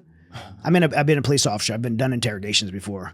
Like I could tell they were trying to decide what to do, and they just opened a door and motioned for me to get in the car. Whoa! And I didn't know, am I going to a jail now? I didn't know where I was going, and they wouldn't talk again. And then we got towards town. I could tell we were going towards my house, and they stopped and let me out on the curb, and drove off. You weren't worried they were going to shoot anything. you? When they let me out. When they let you out? out? No, let me out in a busy area. Okay. It was a pretty busy area. Yeah, I knew I was good at that point, but I was just like, but they didn't say anything. So now I'm like, oh, the police coming? Like, are uniformed police coming now? Like, I don't know. And so I had to go back. I went to Dubai, met some of my team, told them. Basically, I was given a choice to continue working or not. And I don't know why I chose to, but I did. Was this like 05, 06 or? This is 07. Okay, so you didn't work for that much longer after that. Okay. No. Wait, you got back to Dubai? Now you're leaving another country the whole way that you're getting onto, I assume, a plane to get to Dubai. Are you worried you're about to get rolled up? Yeah. So for whatever reason, that time, I'm like, it didn't really hit me. I flew to Dubai right away. I'm like, man, I think they could have rolled me up like right there. But then I came back and I started working, and there was some things that happened that like led me to believe that it was closing in on me again. Probably a lot of paranoia. You went back into that country. Went back in, and then I made some decisions from a lack of real clear thinking that I think didn't only put myself in danger, putting other people in danger. And that was when I recognized, like, man, I'm not in a good shape right now. And that's when I left. And when I left that time, I called and I executed like a protocol that says I'm in trouble, which means me saying like, hey, I'm coming to Dubai. I'm going to go to Dubai to see a doctor. I'm not feeling well. And that's kind of like a code word for exfil. And so I bought a round trip ticket, only packed a backpack overnight. I left a lot of money in my safe. When I say a lot of money, like, seven figure money is in my safe and in the bank. And I got on a plane and flew. And for that moment, like literally, I was going through customs like, oh my gosh, they're going to not let me out of here. There's more police here than normal. Like I'm looking at everything. Like I was panicking. Wow. My flight was delayed. I'm like, they're stopping the flight to get people to here to get me. And I was a mess. Whoa. Now that was it for me. That was the 7 figures that you left behind. Was that like a part of your earnings from what you had gotten? It was just operational money. So it wasn't your money. It wasn't my money. No. Oh, okay. All right. My money. Yeah. I was gonna say. Yeah, not my money, but all of it was, from what I understand, all of it was recovered by command. And so you knew at that point, like, I'm having some hyperinflated panic attacks. Oh yeah, and I can't do my job effectively. Yeah, I was in bad That's shape. a hard thing. You've been going at it for so long. Hardened dude, been through multiple careers, by the way, at that point where you had to do some hard shit. It's a hard thing to, at the heat of the battle, in the middle of it, be able to remove yourself and be like, hey, I'm not right. Right. But it's an important thing to be able to do. Mm-hmm. Yeah. Get to Dubai and spend a few days there. They probably had I don't know this. I don't know. I assume they had probably a counter intel team watching me to make sure no one was following me, and I had to go to a local pharmacy to get some Valium. I never took Valium before. When the local pharmacy got some Valium to calm myself down, and then I finally get home. I get put before did a polygraph, some post interview stuff, and then a post trip interview stuff. They were making sure some things which they should have. At the time I was very offended. Yeah, but it was some things they probably should have did, and then because I was diagnosed with PTSD by a clinical psychologist, I was read out of my program, meaning that I didn't lose my clearance, but lost access to the program I was in, and no longer could do that job. Whoa! And which was Now I'm dealing with debilitating panic attacks, feeling like I'm going to die, extreme anxiety, and also I'm completely embarrassed and ashamed for having failed at what I thought to be was the most important job on the planet. Were you still married at this time? Yeah. So you go home to America. Now you've been on and off, going to Afghanistan, back and forth, but that's a constant. And this is something I talk about with all you guys who have done this at like high level. You have a constant source of adrenaline, right? And it keeps you, boom, moving. And then all of a sudden, it's like you take that volume on the speaker, you've been and you just go whoop, down to zero. And now you got to be a regular person again at home, like out of nowhere. Yeah. And your mind's not right because of what you just went through. What's that? How did you deal with that? I tried to get a regular job.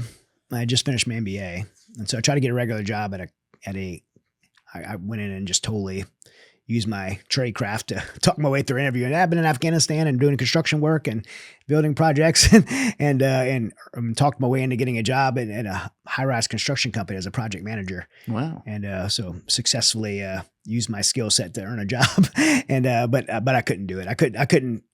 Literally, I was going in the bathroom fighting off panic attacks, and it lasted for about 2 weeks. And I'm like, I don't know what I'm going to do. Like and I've been doing jiu-jitsu my whole life. Judo, traditional jiu-jitsu, grappling. I was already a professional MMA fighter on the side, and I was undefeated, so I was pretty good at it. So wow. I went and get on the mats, and I rolled. I was really worried about grappling because I thought, man, get my heart rate up and maybe give myself a heart attack or something. But doctor's like, totally fine. Like that's how you did. That's how you've dealt with it. To let it loose. I got on those mats, man, and when I got on those mats, I felt like I found a cure because you can't think about Afghanistan or the stuff I'm doing while you're grappling. You got to be mentally present. You got to be. Right. That's what's one of the good things about that sport or any kind of engaged sport where you have to be mentally present. That's one of the things I love about skydiving. Like you have to be mentally present skydiving. You can't think about something else. You're gonna die. Like you have to be in the moment. And so I love things like that. But jiu-jitsu is something you could do not for a moment of skydiving. You could do like for hours, and just go and grapple. And so, and that healed you. No, it didn't. It didn't heal me, but it gave me a place to recover. So how did you? When I say it didn't heal me, it was a great. I think it's a great thing. I think people have shirts like jiu-jitsu saves lives and stuff like that. I think it's a good thing, but I think there's a balance. On my show, the resiliency show, we talk about like mind, body, social, spirit. You have to have all four of those. You got to be mentally healthy. You got to be physically healthy. You got to socially be around the right people. You have to have a strong spiritual foundation, like all those. So jiu-jitsu for me gave me the mental, the physical, the social, but it was, I was still missing that spiritual piece. But in that moment, like I found a place to heal. I found a place to have community, and I trained as much as I could. And so I won a world title, MMA. I won, as a black belt, I've won American Nationals and bronze in the pans. And I've won. I was ranked number 6 in the world as a flyweight in MMA, and number 23, I think it's a bantamweight. Holy shit. So I had made it up there pretty good. 18-2 as a pro fighter, fought in all the big shows and stuff. And but on the surface, it looked like I was healed. 1,000 students in my jiu-jitsu, opened a school. I had like 1,000 students. But about 3 years into that really false facade of success, something was still missing. I was still broken. Ended up, separating from my family, had an affair, and just separated from my family, and had a suicide attempt. And in 2010. What led to that? What happened? I had this big fight on Showtime. I fought in Strike Force. And Strike Force was owned by the UFC at the time. And, so the whole time I was separated. I was training for this fight, and then the fight was over, and I mean, I remember my hand being raised in front of 10,000 people in the Toyota Center, and I was like, man, like I just fought so hard for this win, and like I just like gave up on everything. The most important to me. I remember thinking like of all these people here in this crowd cheering, that one of them was my wife Kathy, who had been around before, and I just went home like so depressed, and I thought like all these people I blame my whole life for everything. Like the common denominator was me, and I thought maybe my family would be sad without me, but they'd be better off, and. I think that's the same hopeless thought that finds a home in the hearts of over 20-something veterans every day. Like maybe my family, maybe my loved ones will be sad without me, but they'll be better off. And I don't think a lot of people that commit suicide take their life because they want to escape their pain. I think we really believe that we're going to unburden the people around us, and not realizing that that's one of the worst burdens you can put on people is, you take your pain and you transfer it to everyone that loves you when you do that. So you had a full-blown attempt. Yeah. So I would sit in my closet. I had a Glock 22 pistol, a 40 caliber pistol. But I literally put my family pictures on the floor around me, like as almost like a say goodbye. But every time I put that gun to my head, I would have this vision of who's going to find me, because someone's going to find you, right? So somebody's gonna get a gunshot, you're in an apartment, or you're not gonna show up somewhere, or morbidly, somebody's gonna smell you, like somebody's gonna find you. And so every time I do that, I thought, man, my son Hunter's the only one that has a key to my apartment. And it was enough to pump the brakes in that moment, but I was still there. And it was one morning I was with that pistol in my hand and I heard a knock at my door, and I wasn't gonna answer it. But when I heard Kathy's voice announce herself, I panicked. When I say I panicked, like she would have never came in my apartment, especially in my closet, but I hid the gun under a blanket like if I was ashamed of what I was doing. And it sounds stupid, but I ran to the door like so mad that she interrupted me killing myself. Like I was so like I was just livid. And I'm like, what are you doing here? Like, I didn't ask you to come here. You can't just show up here. And yelling at her, trying to get her to leave. And in the middle of the argument, she asked me a question that, radically changed my life, probably saved my life in that moment. She's like, how could you do everything that you've done? We met when we were 17 and 18. She saw me become a Recon Marine and go to schools and training and cut weight for fights and all this stuff she saw me do that requires so much discipline. She's like, how could you do all of that? And when it comes to your family, you'll quit. And, so she knew. Yeah, so she knew she meant I was quitting on our family, and everything, myself, and so she just really challenged me, and in that moment I made a decision to get back in the fight, and I knew I couldn't do it alone. I knew I couldn't do it with the people I surrounded myself by. I talked about that earlier. I can't remember on what show, but you have to have, regardless you're out in life, I think all people, especially men, have to have accountability, right? And I had surrounded myself by everybody who told me what I wanted to hear, not what I needed to hear. I needed to hear some hard things. And I knew this circle of people that were around me were like people that were fans. I mean, I had a lot of friends, but I had people that were like, when you're successful as an athlete, a lot of people cheered you on. And, yes. And no fault to those people, because I probably systematically I pushed accountability out of my life. But I asked my wife, is there someone at this church you're going to? Because she was going to this church. I didn't care about God or her church or anything. I was just like, is someone at this church you're going to? Some man could help hold me accountable to pulling things back together. Were you guys separated at this time too? We were separated, yeah. So did you still love her? At that time, I didn't even love myself. And so I felt like I didn't love her, but I did. I mean, we're unfortunately, we're not together now, but I'll always love and care for her. We met when we were 17, 18 years old, together for 30 years. So she's an amazing woman. What made you, you mentioned like you were pretty broken, didn't feel a lot of meaning inside. You couldn't get rid of some of the stuff that you were dragging with you, understandably so, from your previous career. And then in there, you love your wife. Maybe you go through times where you don't, because as you said, you don't love yourself. But what made you like have an affair or get to that point? I didn't feel anything. I had no empathy at all. Like, I think something turned off in Afghanistan. It's very weird. Like, I remember when Foster Harrington was killed, like we had been friends we went through training together. He served in my wedding. We've been friends for 10 years. And when he was killed in 2004, like that was the first, like hardest and first experience I had. That night I had to go out and operate. So like back home, if you have a family member, a friend that dies, as bad as it is, there's a grieving period you have. Yes. When you're overseas and you're operating, you have to be able to continue to work. And so something inside your brain like allows that to happen. That's right. So you can function and survive and be there for everyone else. And so you turn something off. And I don't think our military does a good job of teaching guys how to turn it back on. And so, or else you wouldn't be able to function in that environment. And I remember me and maybe some of that money they give to the Taliban could be used for for their that, fucking right? martyred families, they could use for that, right? Well, that's why we do what we do at Mighty Oaks. That's why our foundation exists, because in the void of government programs that just don't do that, and I just didn't know how to feel, and so I didn't feel anything towards her. I didn't feel emotion towards her. I didn't feel love towards her. I didn't feel affection towards her. I didn't feel mad or I didn't even feel angry towards her at times. I didn't like her at times, but I'd make her cry. And I didn't even feel sad about it. I'm like, what's wrong with me? I mustn't love her if she's crying. I don't even feel bad. And I just wanted to feel again. So I don't think I had an affair because I was pursuing sex. I had an affair because I was looking to feel. And I think that's what led me to making those bad decisions. And you felt bad about it afterwards, obviously. I didn't. But not right away. Not right away. Yeah, eventually. Yeah. Because when I got caught, I didn't even have an emotional response to it. I'm like, okay, well, I guess we're getting divorced. So I was just like, I had no empathy. And that's not me, by the way. I'm like a highly compassionate person. I'm a very kind person. Yeah. Like none of those character traits are me. But for like 3 years, I was in that state.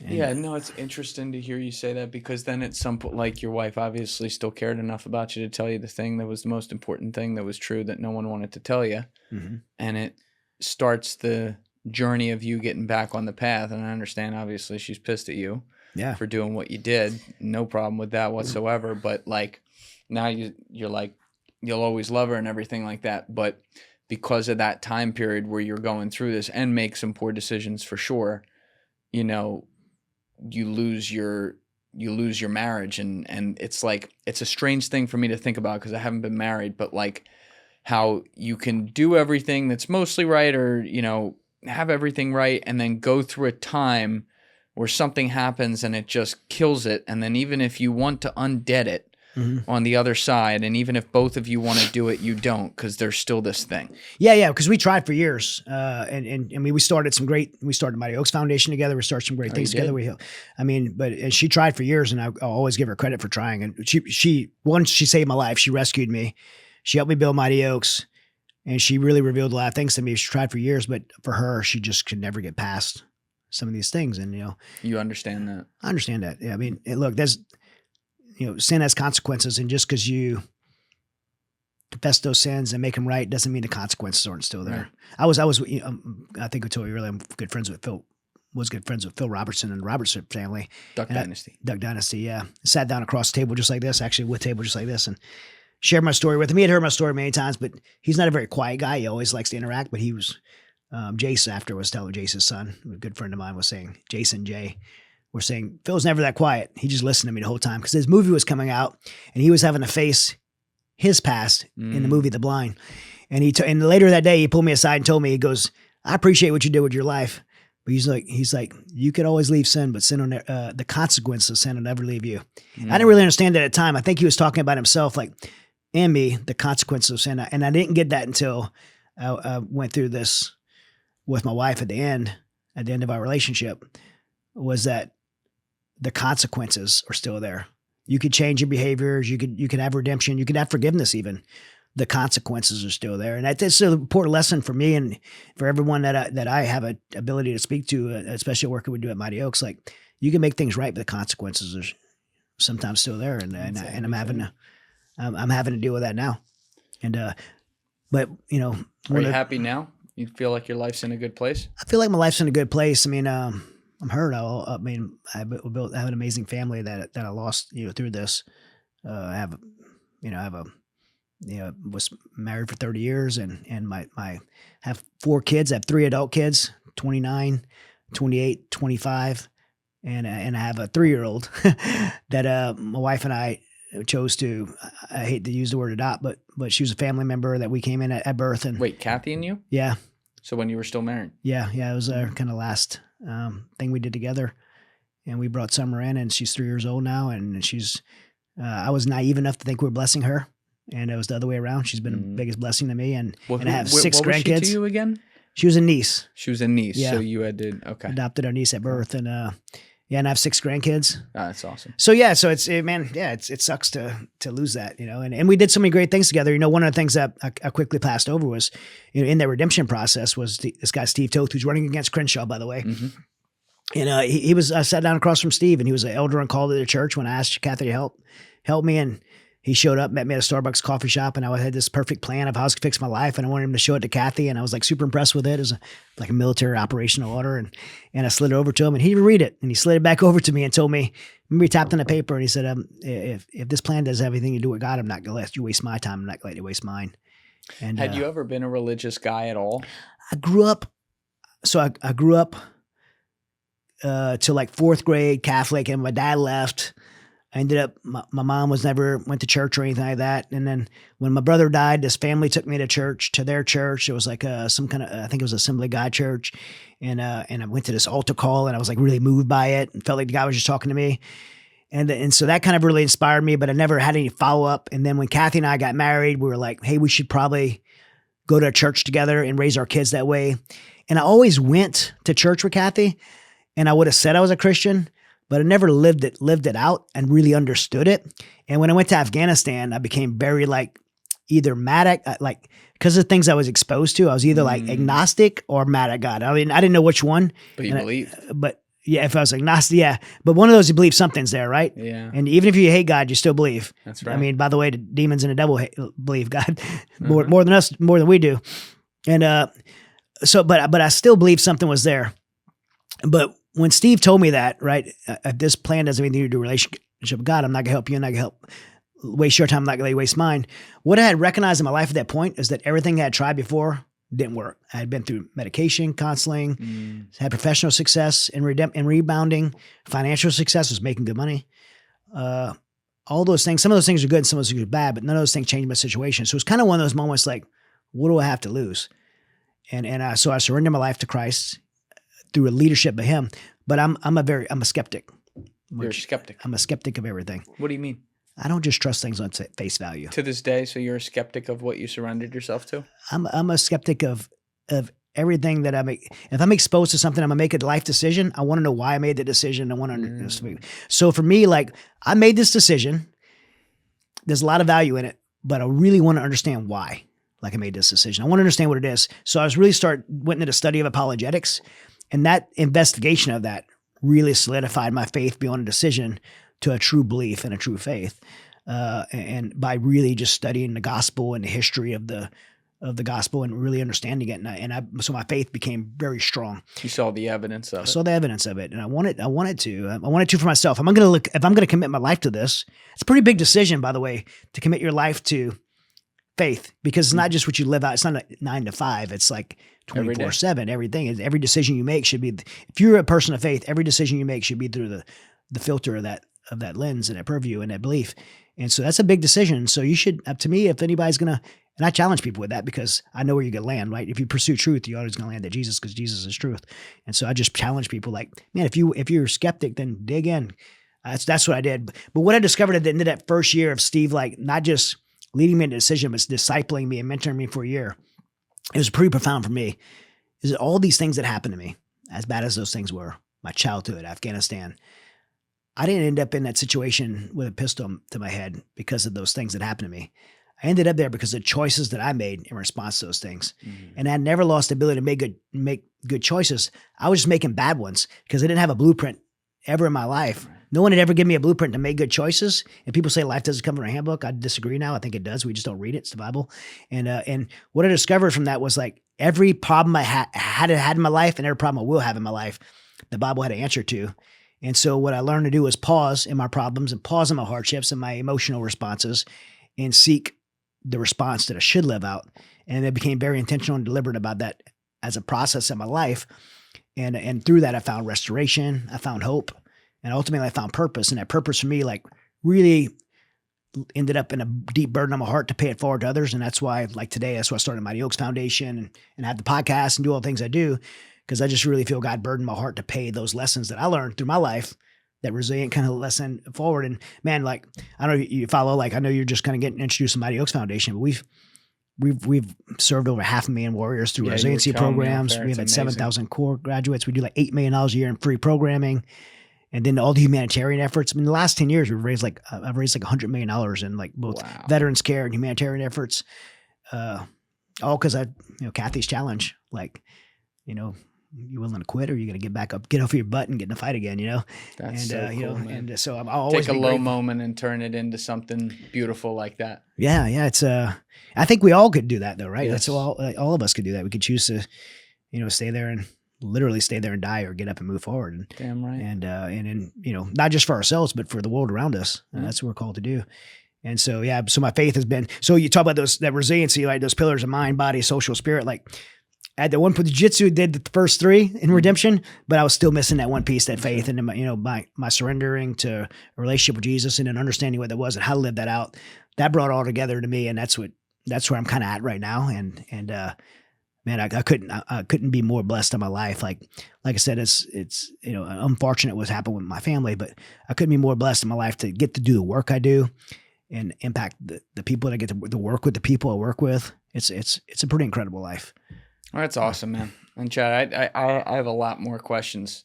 Yeah. We could talk about this forever, but I already kept you 15 minutes past what I was supposed to. I know you got an event to go to in New York, so I do. In my book. I do want to get you out of here, but this was awesome, man. I really appreciate you having me on your show earlier. I really enjoyed that, and your story's great. And I think you picked the right word. You're a very resilient guy, man. Yeah, it's the Resilient Show, and tonight I'm going. My book Silent Horizons is book one of a 3-book series with Tyndale Publishing. It's a fiction book. My books I talked about earlier was Saving Aziz, the Afghan evacs, Mission Without Borders, Ukraine. Those are phenomenal. But if you like fiction, Silent Horizons book 1 and book 2 is coming out as a pre-sale right now, and we have a book 3 next year. Wow, but you're a machine. Book 1, I actually love writing. Book 1 though is it got nominated for the Audio Awards and as a finalist. And Ray Porter reads it. He reads Terminal List as well. Oh, very and cool. So tonight we're going to go and hopefully we're here in New York, get the Audio Award for. I hope you do, man. I hope you do, but I appreciate you fitting me in as well. With all this and doing it. I want to come back when we do. So we talked about it earlier, but Shadow Figures is the show I have coming out. I can't say what network, but right. I do want to talk to you about that. I'd love to come back and talk about that. Let's do it. You're gonna. I'm gonna send you some clips of it. You'll totally dig it, man.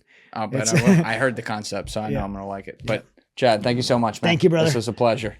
Everyone else, you know what it is. Give it a thought. Get back to me. Peace. What's up, guys? Thanks so much for watching the video. If you have not subscribed, please hit that subscribe button before you leave, as well as leaving a like on the video. It's a huge, huge help. You can join my Patreon via the link in the description, and you can also join my clipping community via the Discord link down below. See you for the next episode.